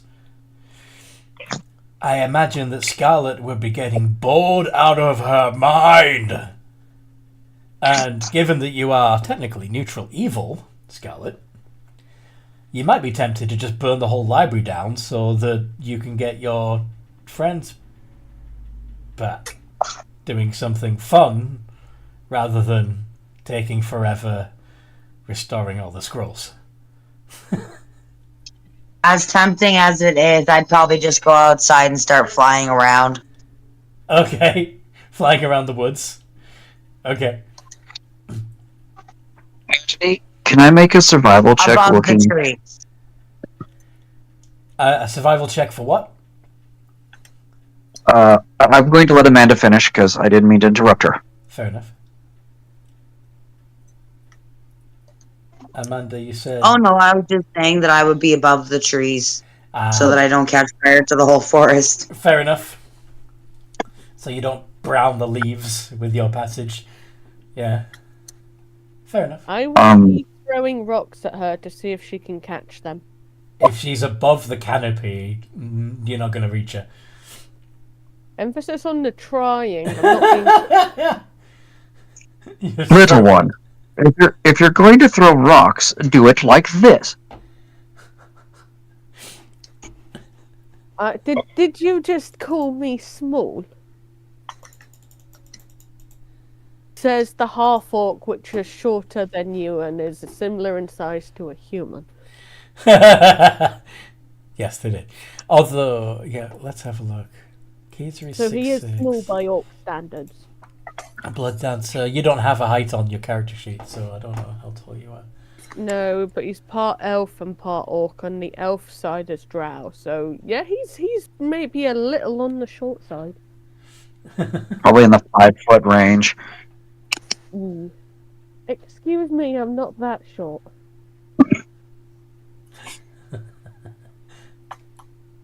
Oh, I'm sorry. I mistook you for a child. I'm kidding. Why I order? I'm sorry? Why I order? Charges her. Oh no. Okay. Are we actually... Are you just... okay, do a grapple check.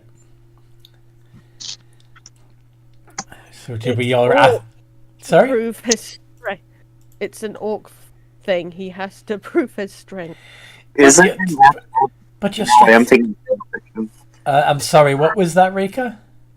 I was going to say, isn't an orc? I was thinking about fan fiction about how an orc culture charging is a proposal.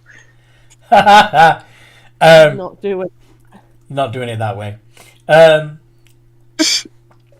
I think, I think in orc culture, just knocking somebody out and dragging them back to your house is a proposal. But anyway, yeah,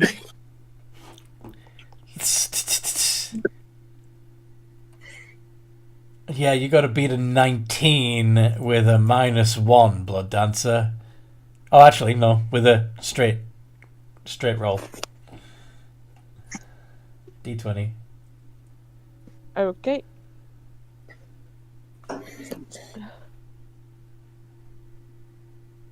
Nine. So yeah, it's like having a toddler wrap its arms around your knees. Call back. Hey, I am not that short. I'm just gonna because I won the grapple check, I'm just gonna instead of letting Blood Dancer get to her, she's just going to stick her arms out, catch him, and pick him up. You were saying? Put me down. Ask me nicely. No, put me down. Now. I throw Blood Dancer down hard. Can I try and trip her up as she throws me down? How? How would that work? Exactly. As I end up on the floor, I go for her feet. Well, I suppose you could try and pull her down on top of you by grabbing her, the front of her armor, but I don't think you'd actually have enough momentum to do it. No, probably not. Roll 2d6. Who? Me? You. I was really hoping for it just to be a reflavored unarmed strike. No. But okay. Alright, I was going to go with fall damage, but if you... Yeah, go for unarmed strike, that's fine. That would be a flat 6. Okay. 6 points of damage.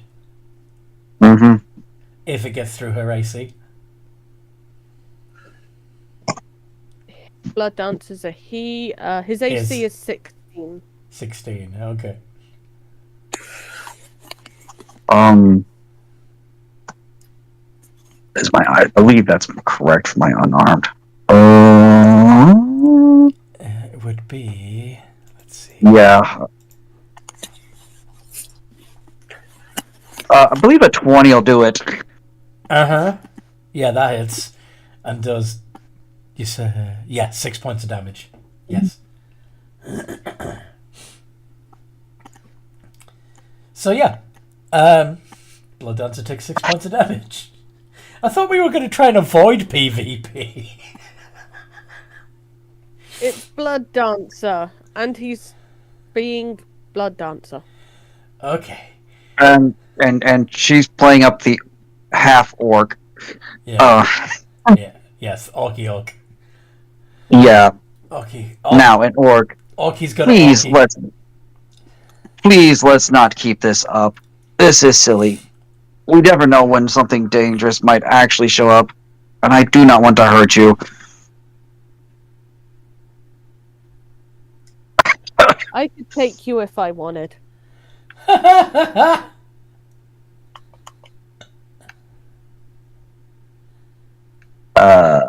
Okay.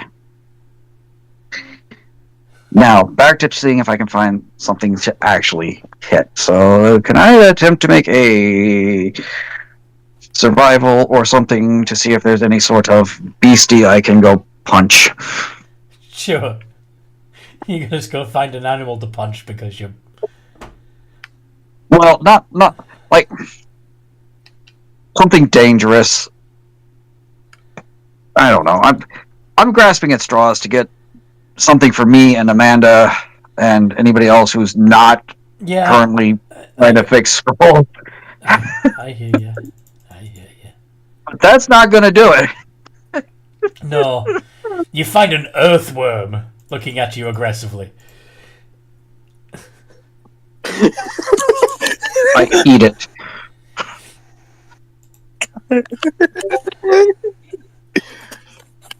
Marceline found something.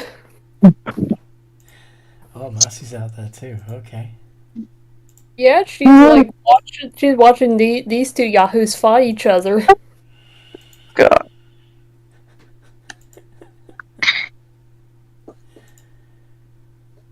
She's like a maze of like, ooh, big plant people. They're just like me. Alright. She doesn't understand stuff. But green equals plants in her mind, I guess. So, Marceline notices a enigmatic character, a red-skinned fellow with horns, leaning up against a tree, watching with interest.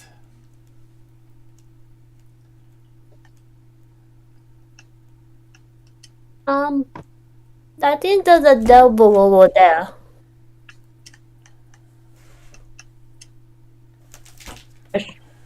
Pardon, Marceline? A devil? A devil. Okay. You go in the temple with Mummy and let us deal with the devil, okay? Okay. Just let me know if you need heals. Will do. Takes blanket and runs into the temple. It's still poking her head out to watch the fight. Oh my. Muttering in abyssal, Blood Dancer will go, "Show yourself, fiend." Show myself. I'm right here.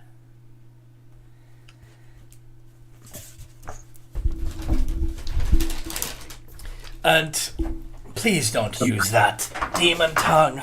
It's most uncouth. You sound like an idiot. Well, I'd speak devil, but I don't speak devil. Then you must be an idiot. I flip him off.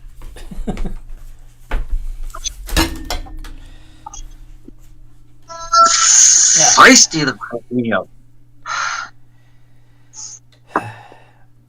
I believe that you and your party are planning on a course of events that would lead to a regime change. Am I right?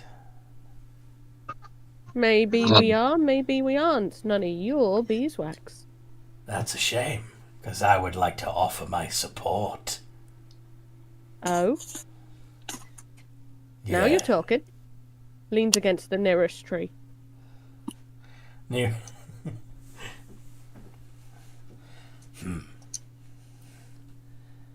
No, it's not. I know, like, out of character. Sorry. No worries. Easily could be. Anyway, and why would we want the support of a fiend? Be it devil or demon?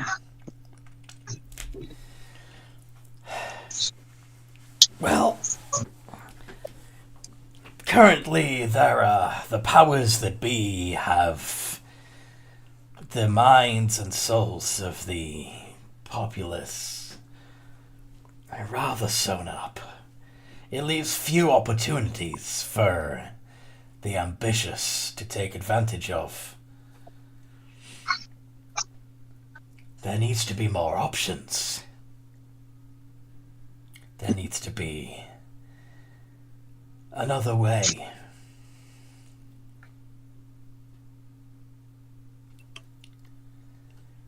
Yeah, you could,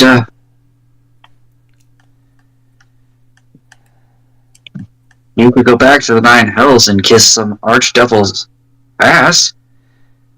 I'm sick of kissing Mammon's Well, ass. I'm sure they can find other things for you to do if that's more to your liking.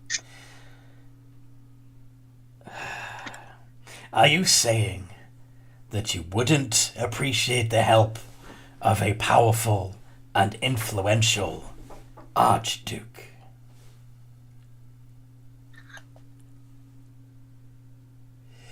Well, I do not choose to side with. I do not choose to side with the forces of evil. No. What about the forces of law and order? Your version of law and order and flawed. Nuh-uh. Just go no. I couldn't think of anything else at that moment.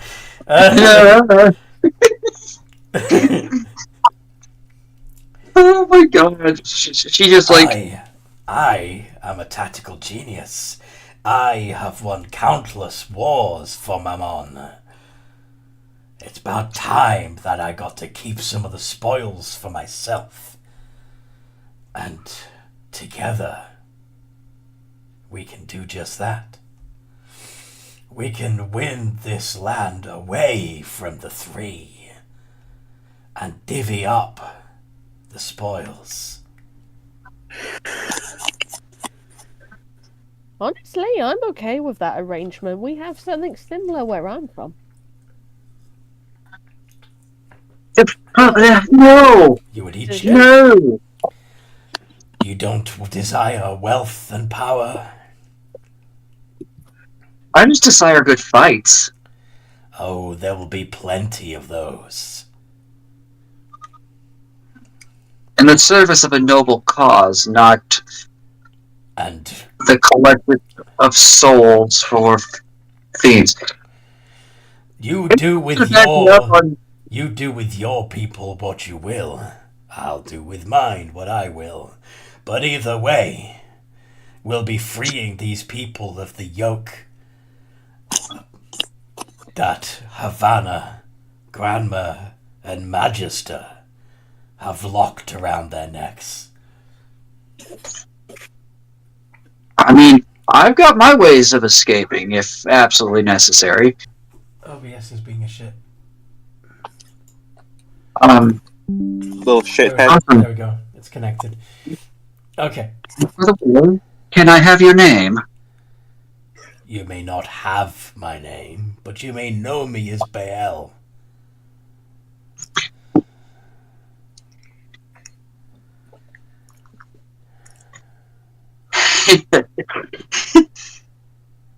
So you've had dealings with the Fae. Of course. I've even had a tithe collected from the Feywild. Fae make for an interesting source of soldiers.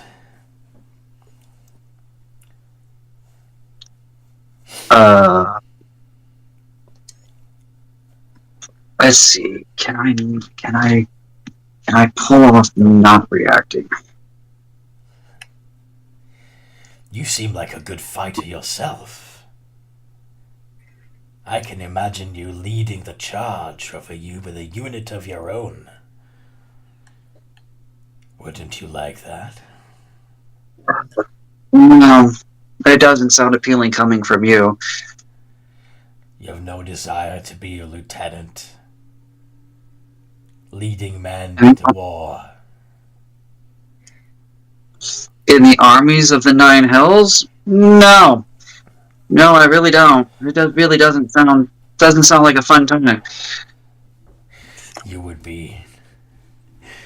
When the war eventually takes you to the Hells, you would be helping to keep the material plane safe from the evil predations of demons.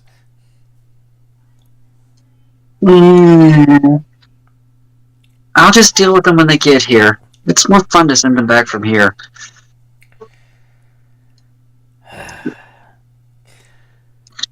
Your friend is an implacable idiot. There's no way to talk about Blood Dancer. I was talking to Blood Dancer. Flips both of them off. But goes, number one, I've literally just met this woman. Number two, there's always strings attached with you guys, as much as I absolutely love this plan you're forming. And number two, he mutters in Abyssal. Number three. Number three, he mutters in Abyssal because he doesn't know the other one. Infernal? Mm-hmm. Yeah, Infernal. You ain't my master. He may not be very happy if I swore fealty to you. I can free you from your master's control. Give you power and influence. Number two, I'm not the most law-abiding person.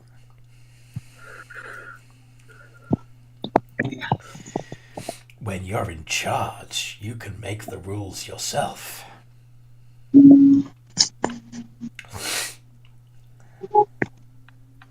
Huh. And as for strings,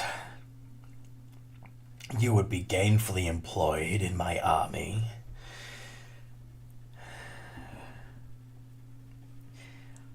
In this life and the next. Not sure I'm very keen on that. We share the same enemy. Let's see what the others say. I trust you will explain it to them in a way that they find appealing. Guys, we got an enemy of my enemy situation here. Hey? What do you want us to do? Well, you interested in joining in this enemy of my enemy situation? Do you want to explain what it is? There's a devil out here offering aid. Because he hates the three as much as we do. I'm not aligning with any devil. True, but this is a pretty tough one. And he does have some nice resources.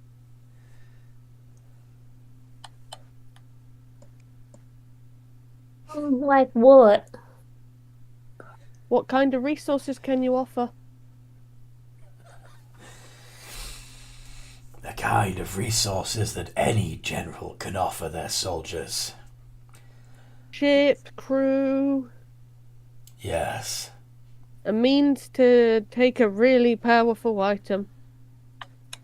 Yes. War machines. Translates that to the group. Crew, big powerful ship, means to help us steal the thing we need. I doubt this is going to come cheap, but I'm just saying what he's got. Like I've already told you the cost. Sir, why do you sound desperate? Not desperate. Interested. You seem to be offering the best chance in many, many centuries to free us of the control of those three abominable, those three would-be gods.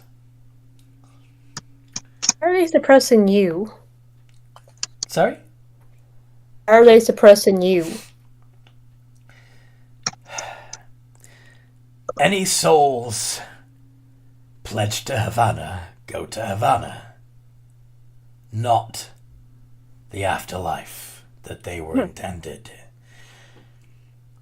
Any that don't go to Havana are usually consumed by the undead of the necropolis, or absorbed and used in spells by the sorcerers of Grandma's Academy.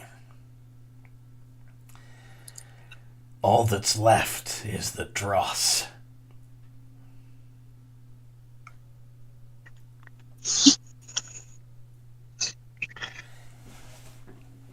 Okay, I have an idea. Tell me what you think. We share a common enemy, correct? Indeed. We need a particular thing. I'm guessing you already know what that is, because we need that thing to make another thing. I've been listening, yes. Well, I feel like someone like you would want to take the thing we want, so we need some kind of insurance you're not going to take it. After we've assisted each other, we part ways. If you wish, I can write out a contract clearly stipulating that in return for my help to move the light of Palor back to the top of the temple where it belongs,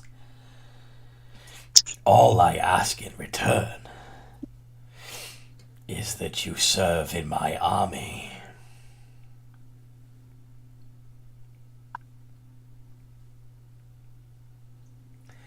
A noble sacrifice, don't you think?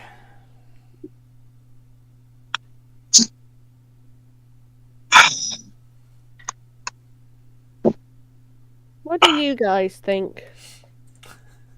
How important I'm not is this serving in light a of devil's Palor army. And to be honest, it sounds like he's not going to be able to do this without our help. So he just helps us and we get it, and that's our part in it. Tell you what. Why not let it stew for a little bit? See if you can find a way to do this yourselves. And when you run out of ideas, call me.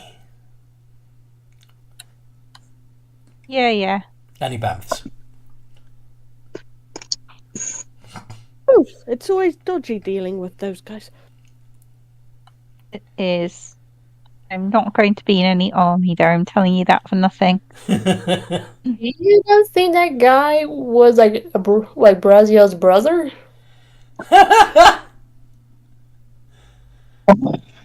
I don't know who this person is, but no demon or devil should ever be treated with lightly. Well, I prefer not to do it at all.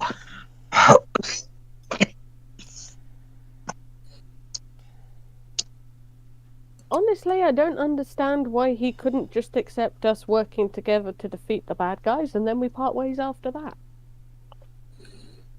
He wants power. Mm-hmm. Exactly. And if we proved strong enough to do that, we would be great assets. And if the heroes that restored the light of, if he has the heroes that restored the light of Palor working for him, that gives him a lot of kudos in the infernal hierarchy.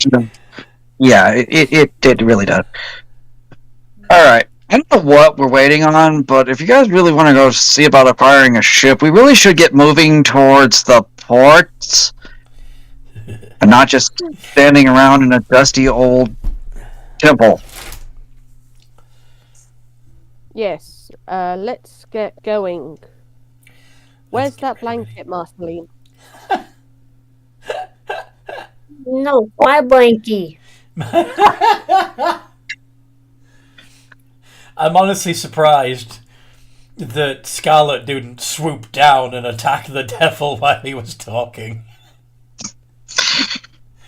I kind of wanted to fight the devil too. I'm Yeah. sorry I lost our way out of that one. Working on her self-control. Indeed. I would have thought she'd want to try out that axe. See what it did. Maybe the DM can give us an encounter along the way. Yeah.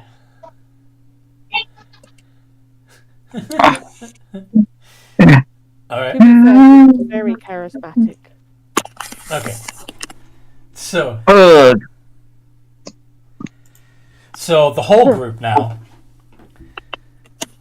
Marceline, Fiannis, Kiza, Rika, Scarlet, Nightwatch, Malrock, Fear, and Blood Dancer. That's quite a lot of people. 8, 9. 1, 2, 3, 4. 5, yeah, 9. She was distracted by pancakes. Okay, fair enough.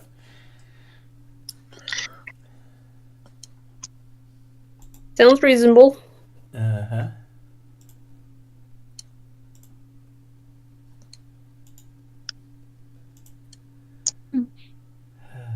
Pancakes are a good distraction, I must say. Food distracts me. Yeah, me too. It's fine. Yum yum.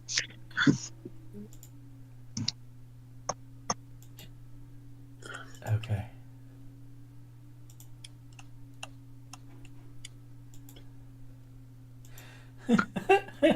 Okay. So yes, you head out of the woods, traveling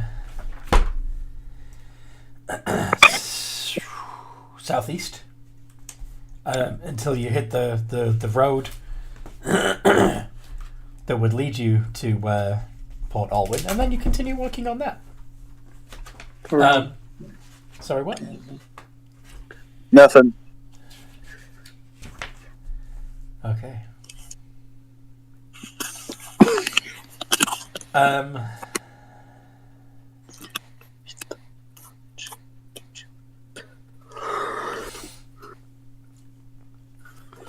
As you approach the mountain pass that leads to Port Alwyn,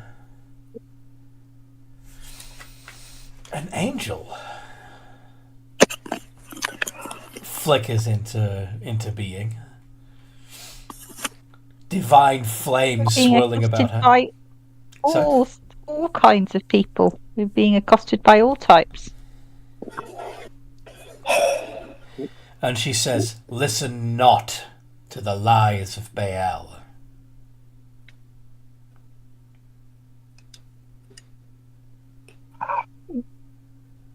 That's Well, yeah. That actually sounds pretty good advice. Thank you, ma'am. I do not feel like you are taking this seriously. Well, I think you'll be pretty glad to hear that we didn't listen. And we said no, as you must be well aware. You resisted his charms.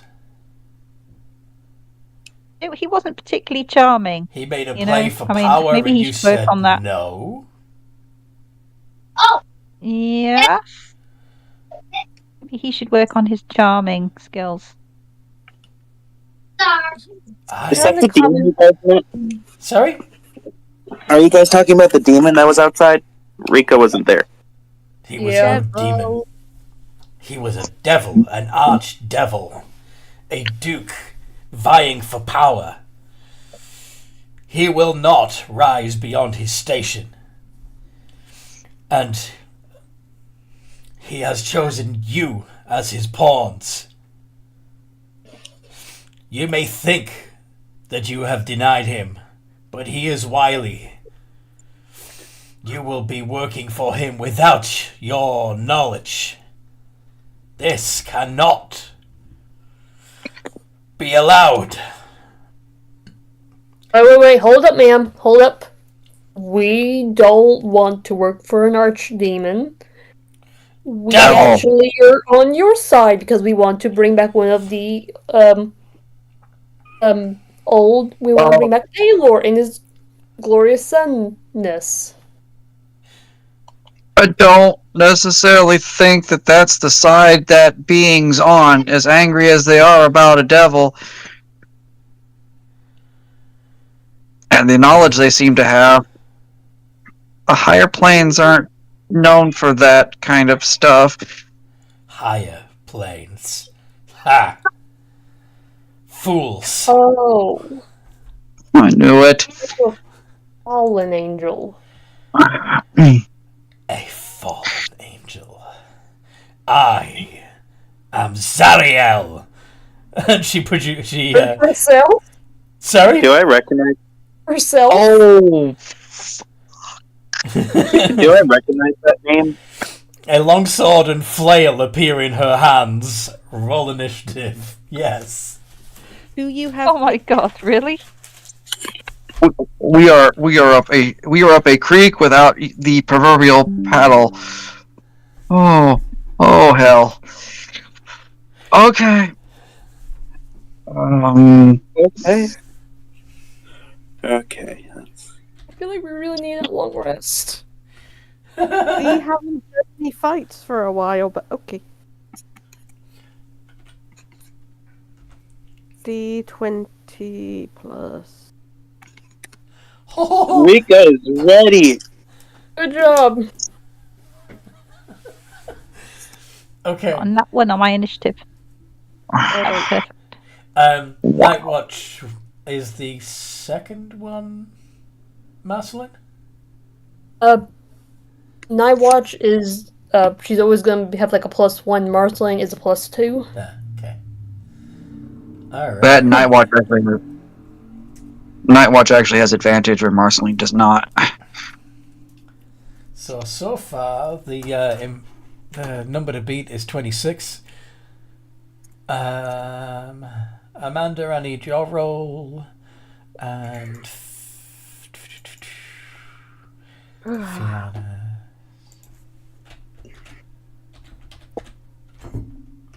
Do you have a picture of Zariel? Hold on just a second. Yes, please, initiative. Did we get a long rest since last fight, or I can't remember. You've done a lot of short rest. Certainly, you've chilled. I don't think you've actually slept. Okay. But Rika is on 23, and then the next highest after that. Fuck. Is Zariel on 14. I can't remember the rules on Fallen Angels.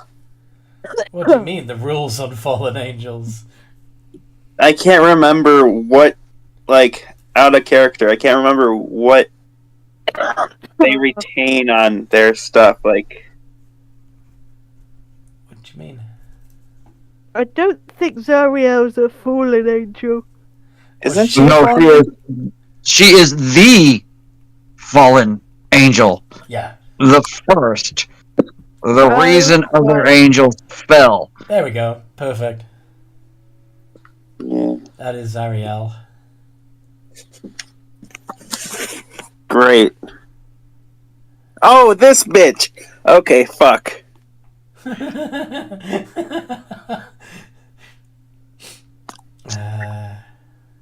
Yeah, it's not a good thing.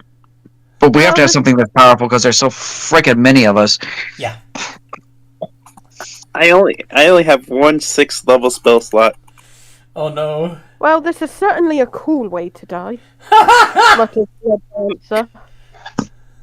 Fuck, I think it's time for the otter. Otter? Time stop otter. Where are you? I need your stat block. Time stop otter. Yes. I'm not asking anymore. Okay. Malrock. Yes. What you doing? How far away is she?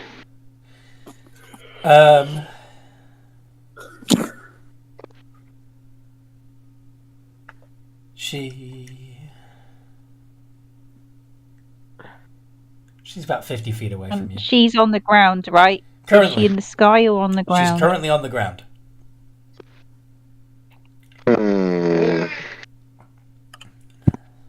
Just looking through my spells quick. See if there's anything that's really useful that I can use.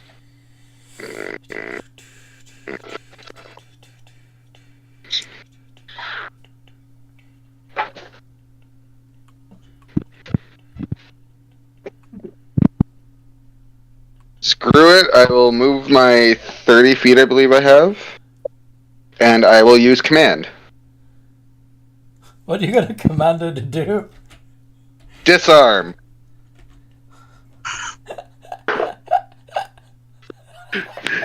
I'm assuming as a paladin I have at least an inkling of the rumor of what that sword can do.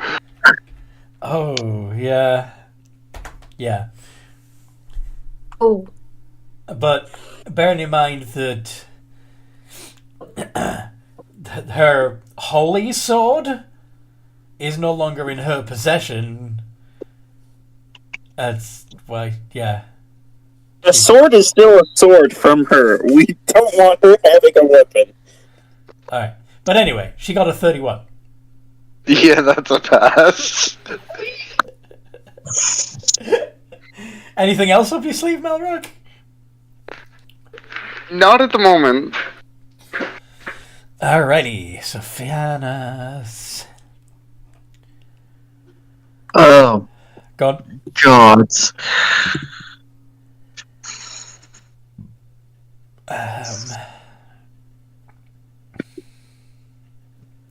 May the odds be ever in your favor. Yeah. Shit. What can he do?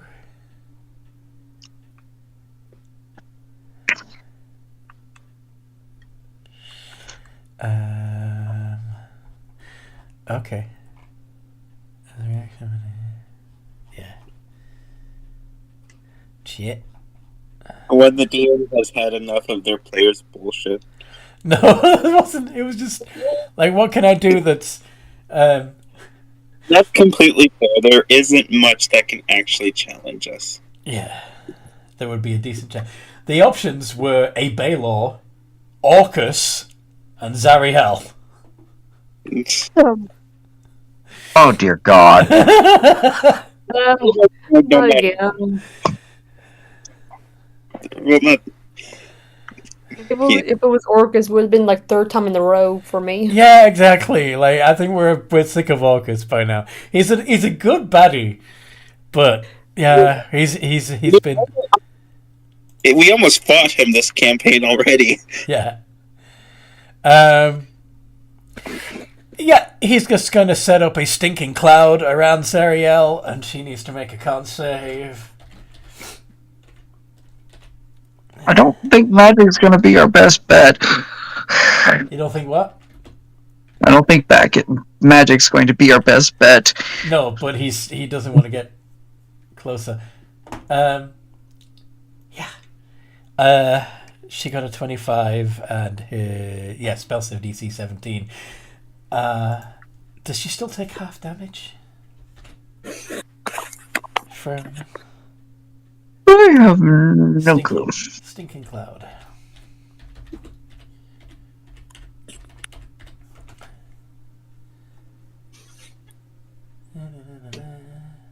Oh, it doesn't actually do.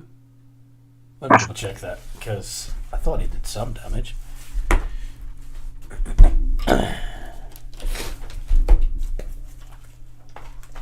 Let's check the original Stinking Cloud from the actual 2014 rulebook. Stinking Cloud.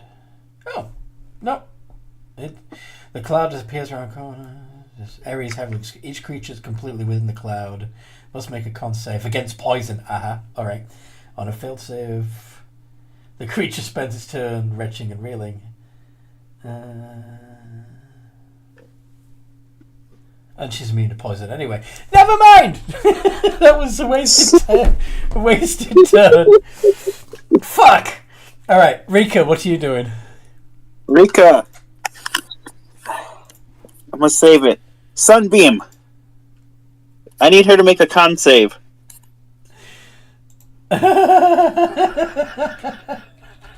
I don't have much. Sunbeam.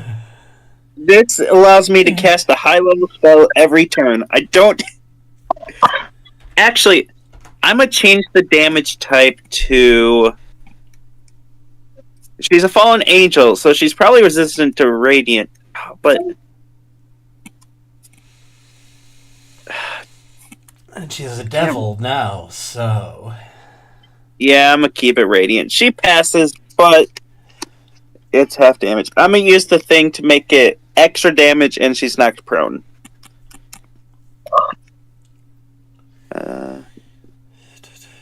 She's not blinded, sadly. Is she by chance undead or ooze? No. Yeah. She fiend. Where's your damage? There you are.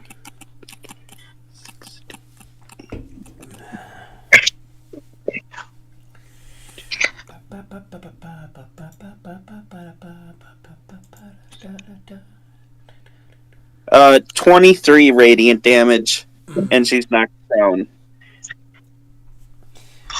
All of that's radiant, yeah? Sorry, 8 of its force. 8 of its force. Okay. Yeah. Okay, so the force gets through, but 15 of it is radiant. So, yeah. So that's half to 7. She is radiant. 7 plus 8 is 15. She takes 15 points of damage. She is... Okay. First blood.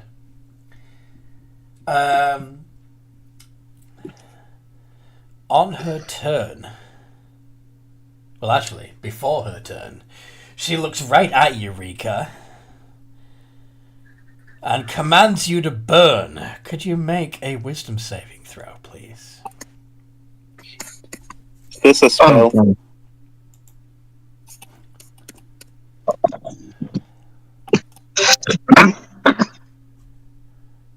14. Uh-huh. So, you take 22 points of fire damage. 22. Ow. And then she slaps her wings against the ground and flies 150 feet up.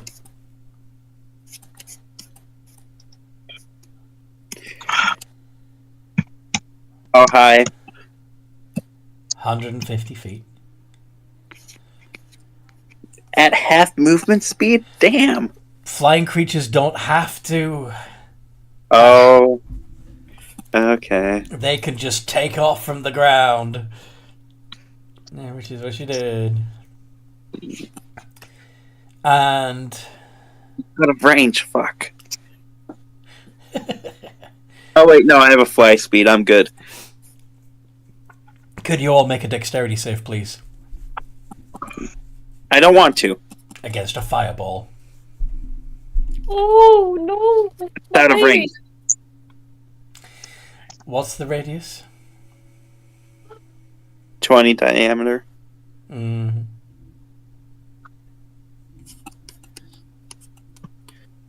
All right, I actually see where you're going with that. Okay, so she's only 100. She's going to go up 130 feet up. Don't worry, I'll knock her out of the sky. I have one more use. No, you don't understand. Marceline is like a level 2 character. Yeah, Marceline. And she's also a vegetable. No, a baby. Call her a vegetable. Okay, can I sacrifice? She's literally a vegetable. Can I sacrifice my nat 20 to actually cover her? Yeah, cool. I'll take full damage as long as like she is okay, or at least. So yeah, you instinctively. Yeah. I don't like that roll. What roll? Oh, you're 14? Yeah.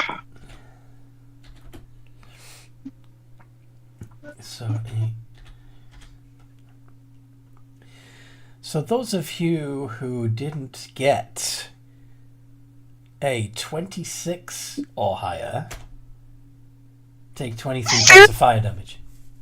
There's no way to get a 26 or higher for most of us.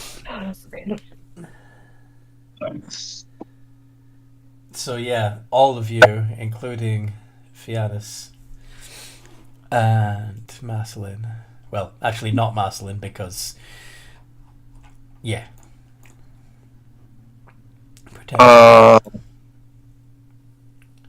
Unless they changed it, Rob, Malrock only takes 11. Why? He's Oath of the Ancients. They get resistance to magical damage at level 7. Well, he was a Wait, what watcher. kind of save did we need to make? He's Dexterity, if there's any chance that you could make a 26. I think that actually might be for me. Yes. And yes, that's correct. And anyone within, I think it's 10 feet, also gain the resistance. Nice! Alright, so in that case, everyone only take 11 instead of 23. Yeah. Because I'm assuming you're all still clustered together, which is why she did the boom. Okay. Yeah. If you want to argue that you Probably. weren't within 10 feet of Malrock. No, I was just away. Oh. Is all. Internet crashed on me. Ah. Yeah, so Scarlet only takes like 5. Mm-hmm. Yeah. And everyone takes. Resistant or immune? I can't remember. I know some magmas are immune. I think those are the resistance. Not magma. And I think the playable version of her is just resistant. Okay. Because I didn't want the playable version to be too OP. Yeah. Anyway.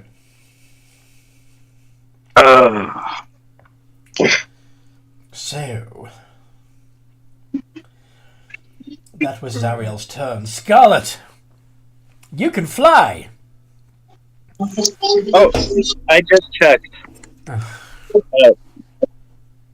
It is immune. I'm thinking of smoke, which is... I thought it was. They're vulnerable to cold damage.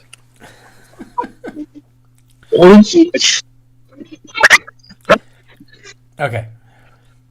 Scarlet. I'm assuming Scarlet is going to start flying directly towards Zariel as quickly as her wings can take her, right? Yeah, why not? And I also think you were already in the air. Yes, I believe I was flying just above the trees. Because you were flying just above the trees, exactly. So,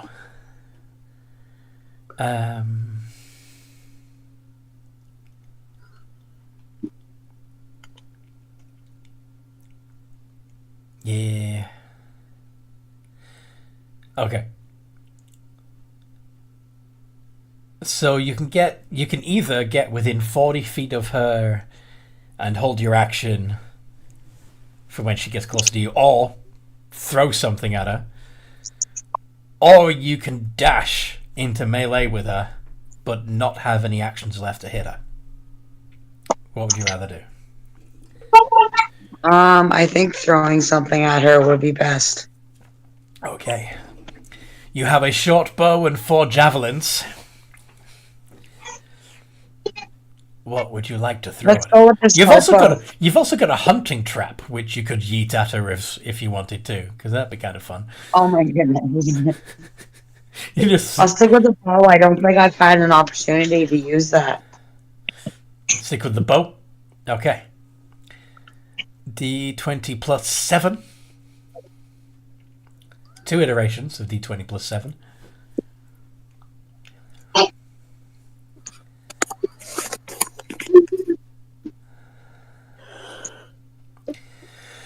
And sadly, neither of those penetrate her armor.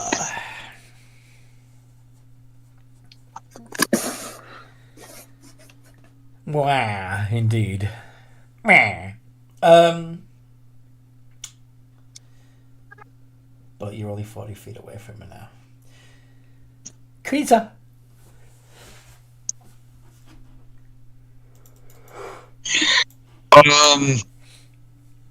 About the only thing I can do is yell up at her to come down and fight with honor, because I can't reach that high in the air.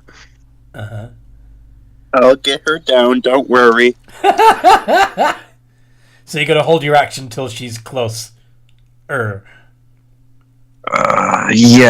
I'm gonna kind of move, not too far away from the whatever, but I'm gonna kind of move a little bit so I have room to swing my sword. Okay. I love your flaw, by the way. And hold my action until she hits the ground. Oh, your Periton. I forgot about your Periton. Yeah, let's just have them use on your initiative. Because you'll be using them as a mount anyway, right?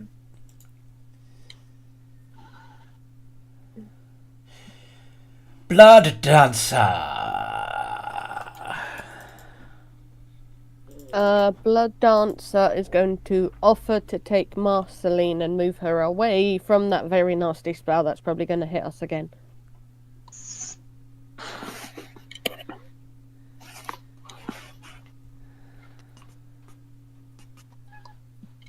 Hello?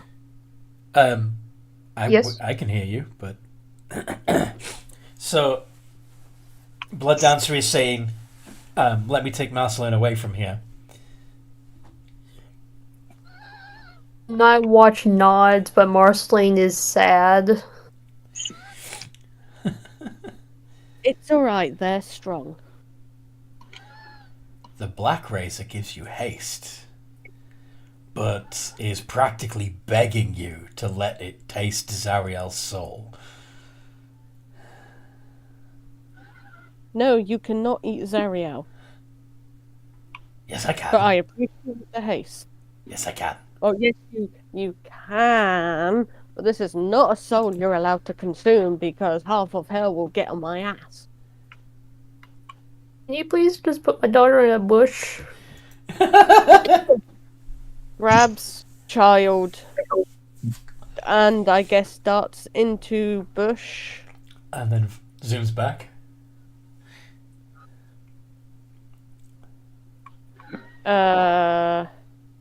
Yeah. So the bean baby is now a bush baby. Okay. Yes. Can we Was brew the that bean baby? an action movement?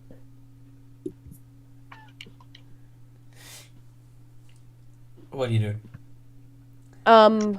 Was that an action to do that? No. Just movement.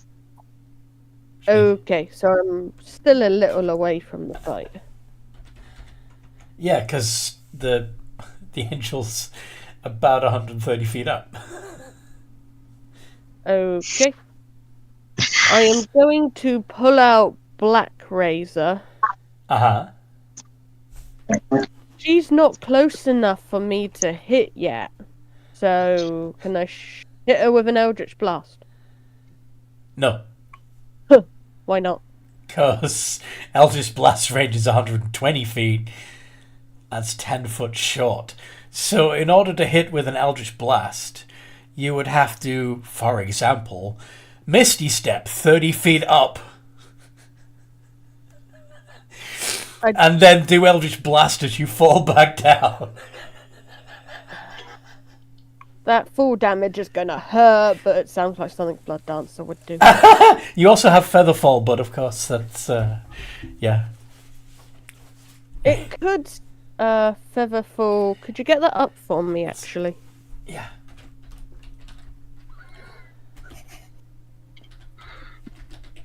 It would stop you from taking the fall damage. Yes. I just want to know how long it lasts, because I might try and pull this stunt. It'll last for a minute. You can choose up to 5 creatures within range. You use it as a reaction when you or a creature you can see falls. But as soon as you hit the ground, the spell ends. Ah, okay.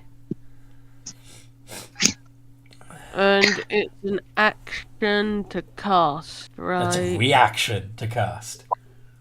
Oh, cool. I can still do it then. Which means, yes, you can Misty Step as a bonus action, Eldritch Blast as an action, and Featherfall as a reaction, all on the same turn.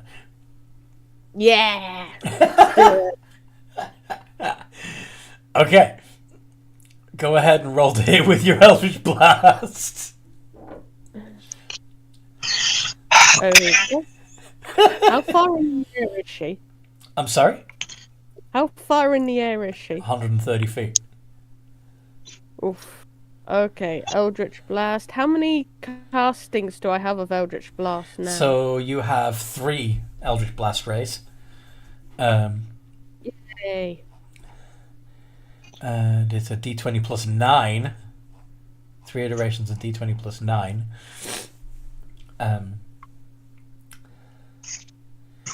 And none of them hurt her. That was still cool. That was cool, yes.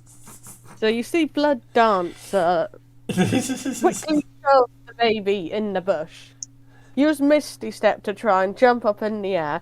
Shoot 3 light laser beams that probably just ting off her armor. And then float back down gently, burning But teeth. Blood Dancer is still going to be going, that was awesome! That burns a first and second level spell slot. One of each. Yeah. That was Okay. still cool. Yeah. What does this big, powerful person say to that attempt?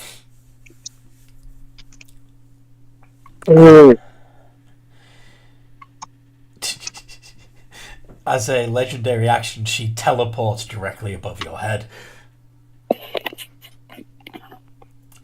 Fear! Yep.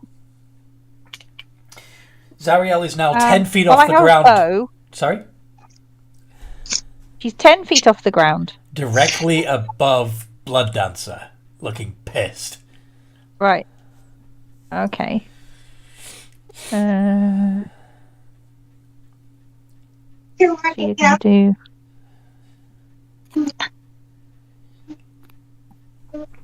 I guess she'll just try and hit with her bow twice.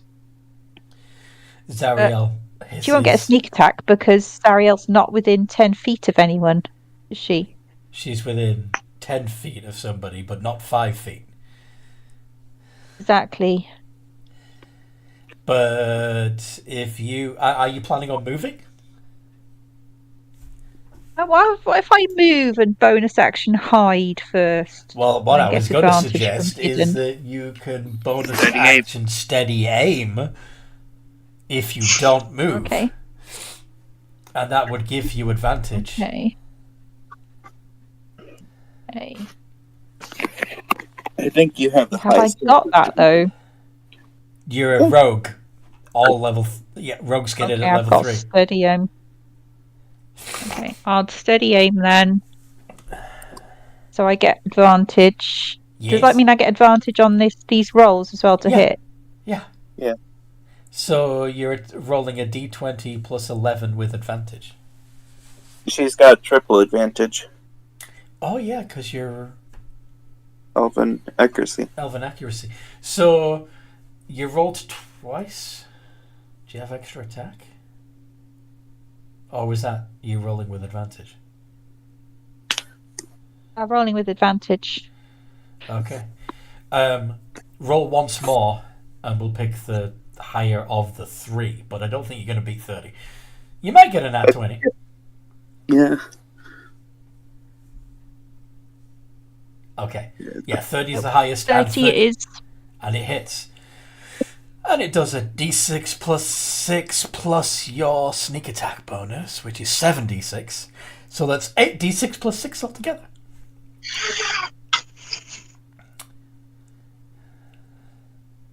Do you have anything else you can add to that? 33. 33 points of damage. And have I got anything else I can do? Just checking. Just chicken. Sorry. Just give me a sec. You've already used your action and your bonus action. I have. And you can't move because you use steady aim. So Yeah. I think you are done. Just checking. Okay.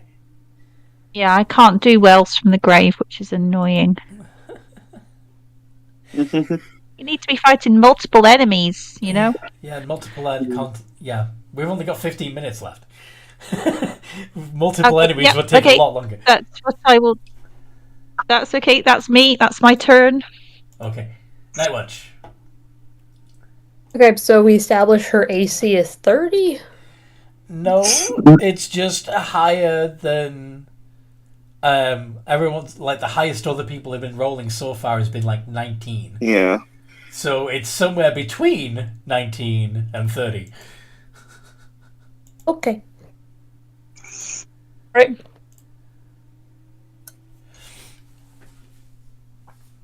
As a bonus action, she will... Actually, she's gonna try to find a shadow and then activate her Step of the Night. And that allows her to fly, and... At the moment, Zariel is only 10 feet off the ground. Above Blood. Yeah, but just in case she kind of flies off. Okay. And she's going to cast... Actually, it'd be better if I do Word Circle of Power. Okay.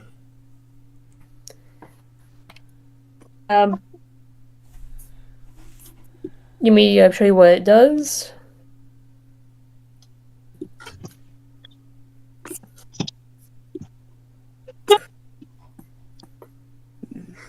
Is that a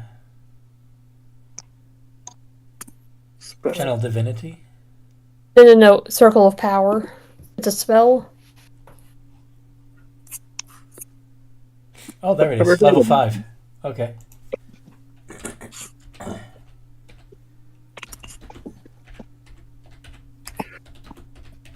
so that any allies within 30 feet of me would have advantage on saving throws against spells and other magical effects. Very nice. When an infected creature makes a saving throw, it takes no damage if it would only take half. Very cool.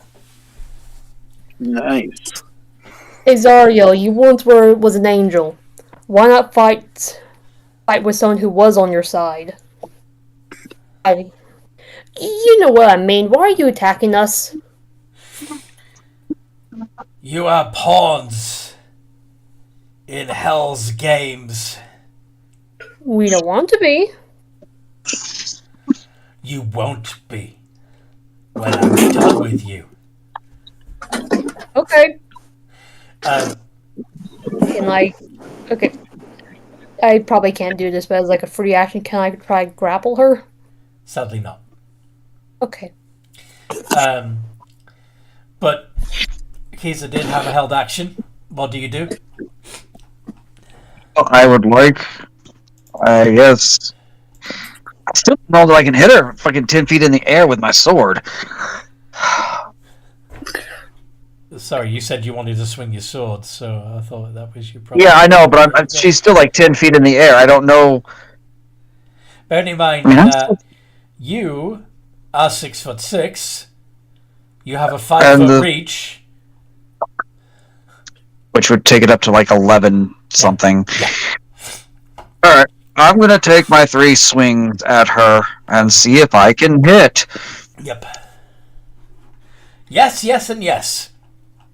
And one of those is a crit, because I am a champion fighter and crit on 19s and 20s. Okay. How much damage do you do? Okay, so that will be 8d6 for the sword, plus... Because that is with a -5 to my attack rolls for a +10 to damage.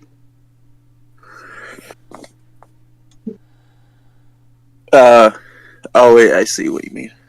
Nice. 82. That's a magical sword. Oh yeah. Oh yeah.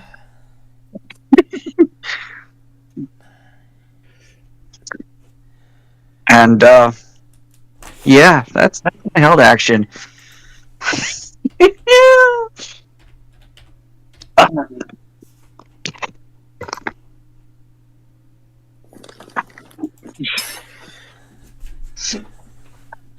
All right.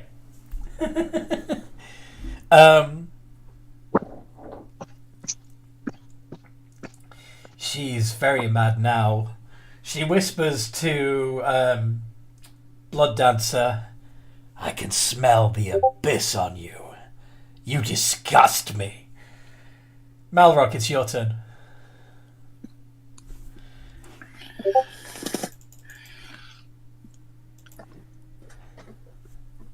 You have this, Malrock.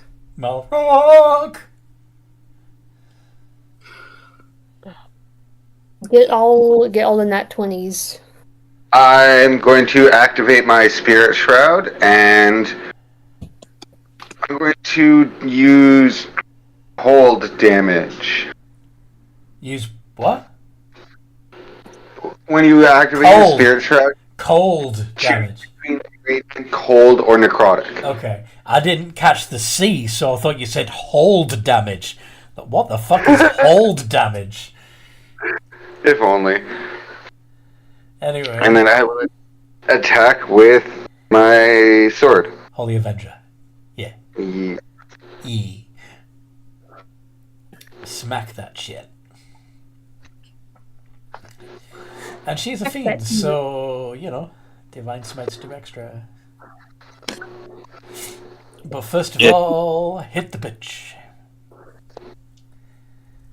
Can you hit double check. 13. Uh-huh. Oh! Oh! Can you hit the Forgot something. Yes! 2 hits! How much damage do you do?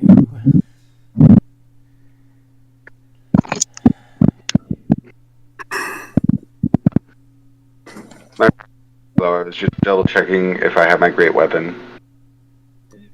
Great weapon fighting? Yes. Oh, great weapon master. No, I know I don't have great weapon master. Because that's what... yeah. I did your character's name. You went with dueling for your fighting style. Oh, yes. That's why I have a plus 10 to my damage. Pokey. Stab. And then extra 2d10 per hit for Fiend. 2d8. Oh wait, no, for the Holy Avenger, yeah. And, and the Divine Smite would be at least 3d8 level 1. 4d8 level 2, 5d8 level 3, etc. I'll go ahead and say level 2 for 4. Okay. And with Spirit Shroud, that's another 2d8. And that's cold damage. Now, all of that is cold and or radiant, yes? Yes, it's cold and radiant. She takes 30. Damn it. Well, then it doesn't matter which one I use, because I doubt she did take the full necrotic damage either. She's probably immune. Yes, she's immune to necrotic and poison. Resistant to cold, fire, and radiant, and non-magical bludgeoning, piercing, and slashing. Unless it's silvered. Yeah. She can still take damage from a silver sword. Yep. Okay. Technically, shouldn't 28 of that be magical slashing damage from the sword?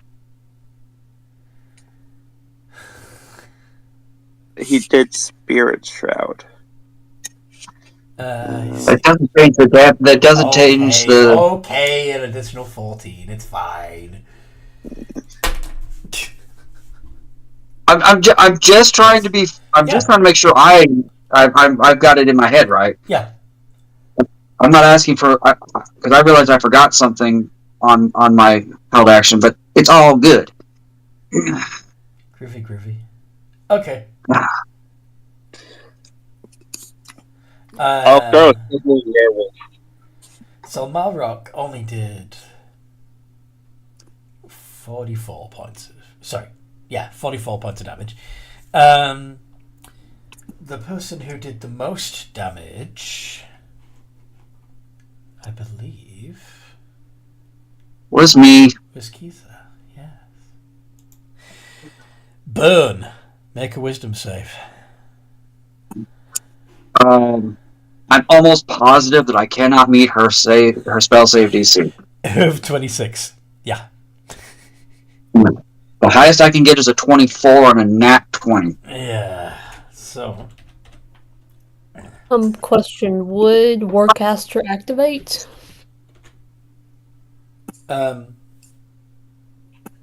It doesn't matter. I can't beat the DC. I don't have enough wisdom. There's no advantage, but yeah. There's no way to get to 26 when your wisdom saves your wisdom save bonus is a +4. 23 points of fire damage. Oh wow. Yes. I wasn't asked would Warcaster activate for me since she's attacking someone? Okay. Not sure which aspect of Warcaster you're referring to, so I'm going to look it up. When a hostile creature presumed opportunity attack, my mistake. I was thinking of Sentinel, my mistake. Okay. That's why I was confused, what?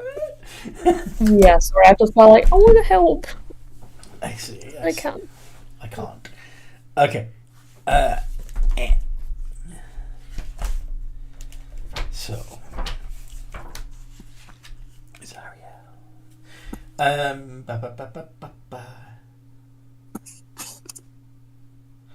Fianus is going to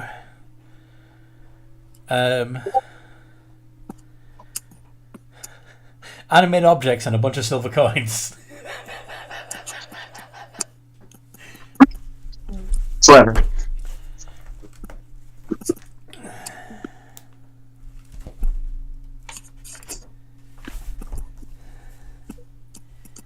So you get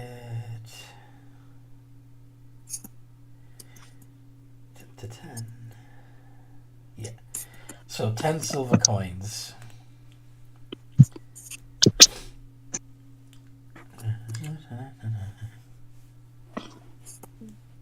That are all going to fly at Zariel and attack.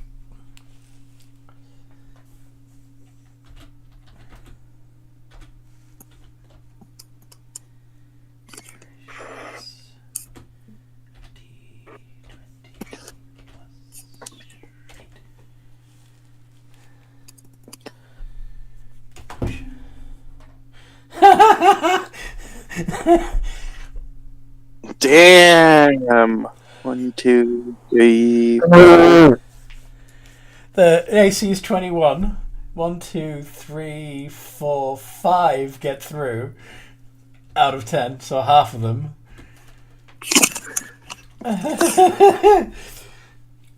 But it's only...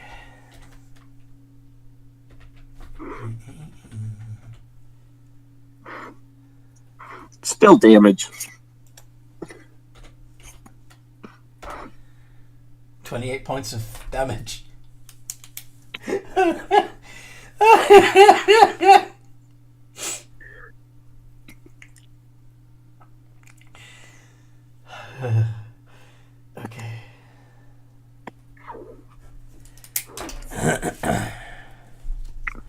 All right. Rika. My Yeah. Sunbeam, make that con save.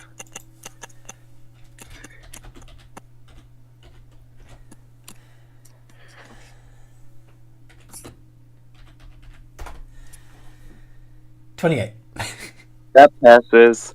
She takes 7 points of radiant damage.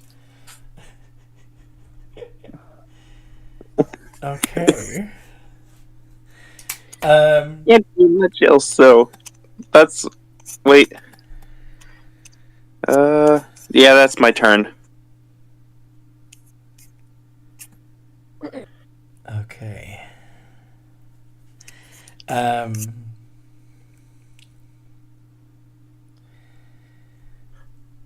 So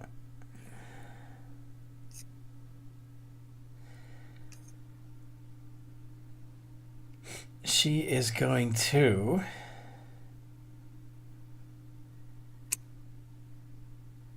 reach out and touch she doesn't delicately touch, she makes a grab for Blood Dancer's head. And can Blood Dancer make a Constitution saving throw, please? Let's find out. But you would have advantage. I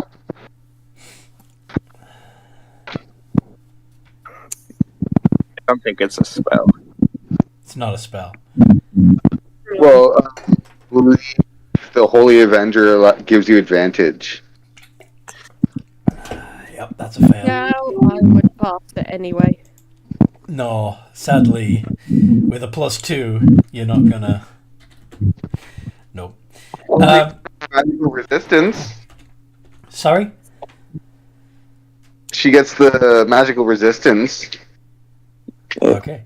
A +2 bonus can even pass. 39 points of necrotic damage, but if she's resistant, she only takes 19. But you're also poisoned for a minute, blinded and deafened during that time. You can repeat the save at the end of your turn to end the effect. Okay. Zariel is then going to... She really doesn't like the Avernus, the abyssal smell that's on you. Yeah, Blood Dancer would like to try and say I never served any weak fiend willingly, but he's not had a chance to say it. No.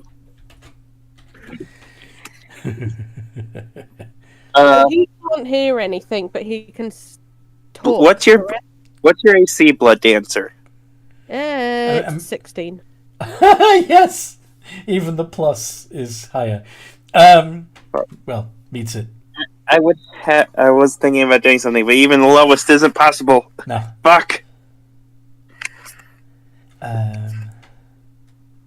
So Get good. 2d8 plus 8 plus 8d8 plus. Do you have any resistance to force, fire, or radiant damage? Nope.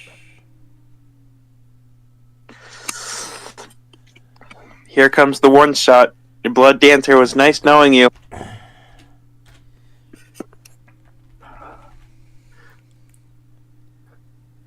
I thought Blood Dancer would die from snoo, not a sword. From What? What? I didn't even get a chance to say why I smell like abyssal. Just because you're from Azoku, that's why. 111 points of damage. 100. Yeah, I'm down. And yeah. And then it is Scarlet's turn. Scarlet, you could, if you want to, just plummet like a rock, drop out of the sky, and attack. How many hit points did Blood Dancer have left, by the way?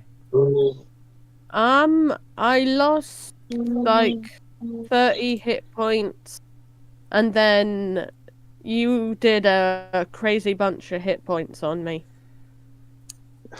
Yeah. We're trying to figure out if you did. So yeah, you had 70. You had 75, right? Yeah. And then you lost 19. Yeah. Which leaves 56. So 56 plus your total of 75 is 131. So you're not dead, just unconscious. Yeah. Okay. Scarlet. I would like you to roll 2 iterations of D20 plus 10 with your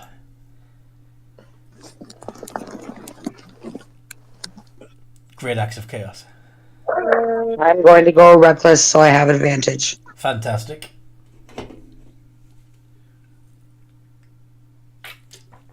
That's a hit. So, I would like you to roll first your 1d12 plus 8. I'm assuming you're raging. Well, of course. Is there any other way to do it?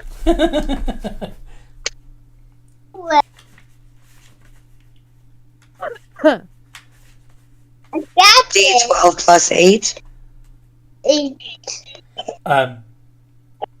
Yes, 1d12 plus 8. And then we're going to have some fun.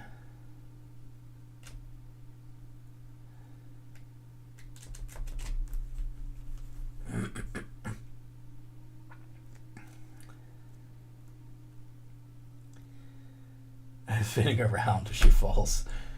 Yes.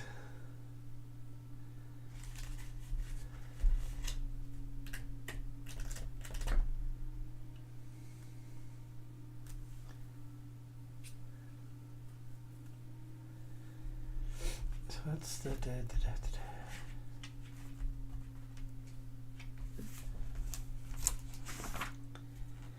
Okay. So I would like you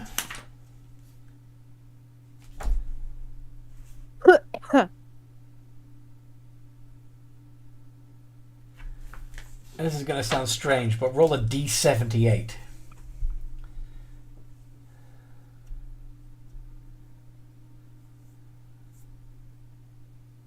A D10? D78. Oh, Alrighty then. I said it would be strange. 24. So.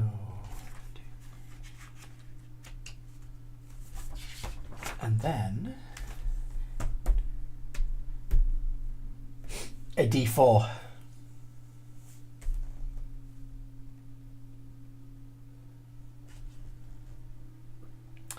3.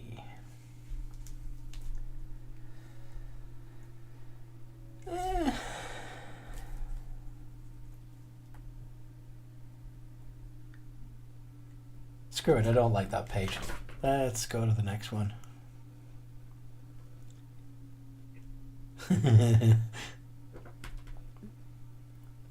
Okay. So, yep. Okay. So, as you hit with your axe, only seeming to do 14 points of damage.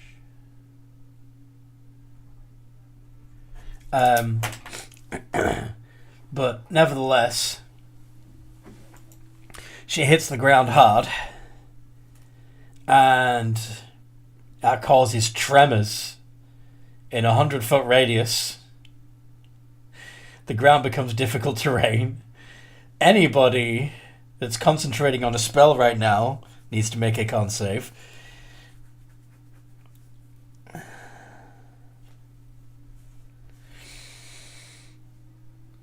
Oh dear.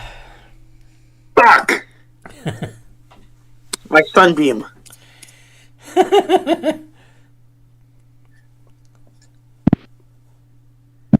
get +3 if you're within 10 feet of me.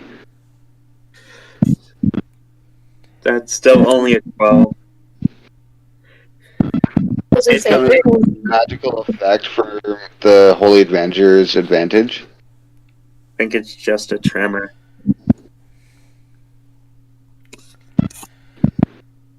Okay. No, this is funny. And everybody, you the ground shakes, you lose concentration because you're just trying to keep your feet. You don't take any damage.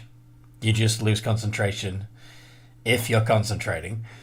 If you're not concentrating on anything, this does literally nothing. However, Zariel hits the ground so hard that the ground cracks beneath her, and she falls into the fissure that is created.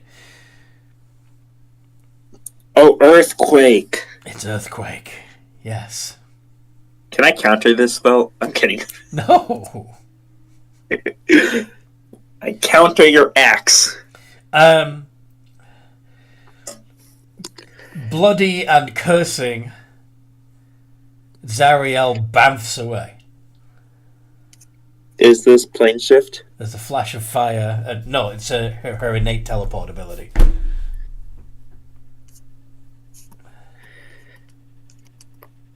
Damn it. I wanted to kill her. I know, but it's 10 minutes after. Oh. We could have stopped mid-fight.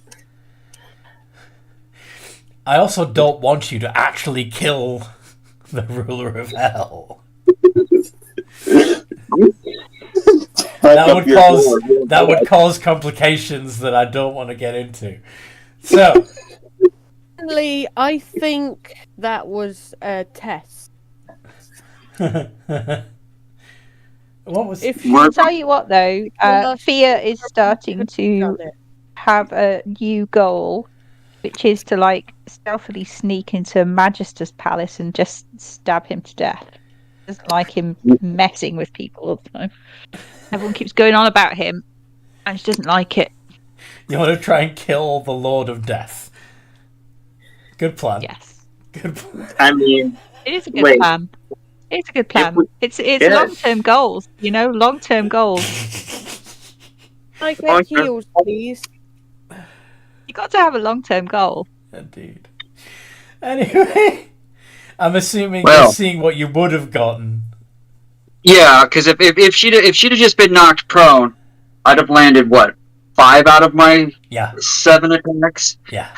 And 1 was a crit, and that would have been Yeah. a huge chunk of the life points because of What's-a-Mahooji. Woo! Yeah. Thanks for the game, everyone. It was a blast as always. I hope See you guys. Yeah. I hope everybody listening has enjoyed this as much as we enjoyed playing, so much that you like and share and all that good stuff. Please do share it around, because the algorithm isn't going to do it, because they don't like D&D content anymore. I need your help to get the word out. And if you also want to help us improve these videos and, all that good stuff, you can become a emotional support goblin on our Patreon page. Same Patreon page also lets you sign up to play in a campaign. Either way, you can join the Games of Geekery Discord server for free. In the link is in the description below. And signing up on Patreon entitles you to access to the exclusive patrons only Discord server that has all kinds of homebrew stuff and lore and all that good stuff. How close were we to killing her? You'd got her bloody. In fact, yeah. You'd done a total of 223 points of damage out of 420 hit points. Okay. So you were over halfway. 120 isn't actually that much. Yeah. You'd think she'd have more. Usually what's supposed to happen is you're supposed to fight her army, and Yes. then while you're in a weakened state, you're supposed to fight her. Yes. Yeah. I don't think she was putting her heart into that fight, if that makes sense. I think she put her full damn strength into that fight. Yeah. There were some tricks I didn't get to use, but yeah. That always happens.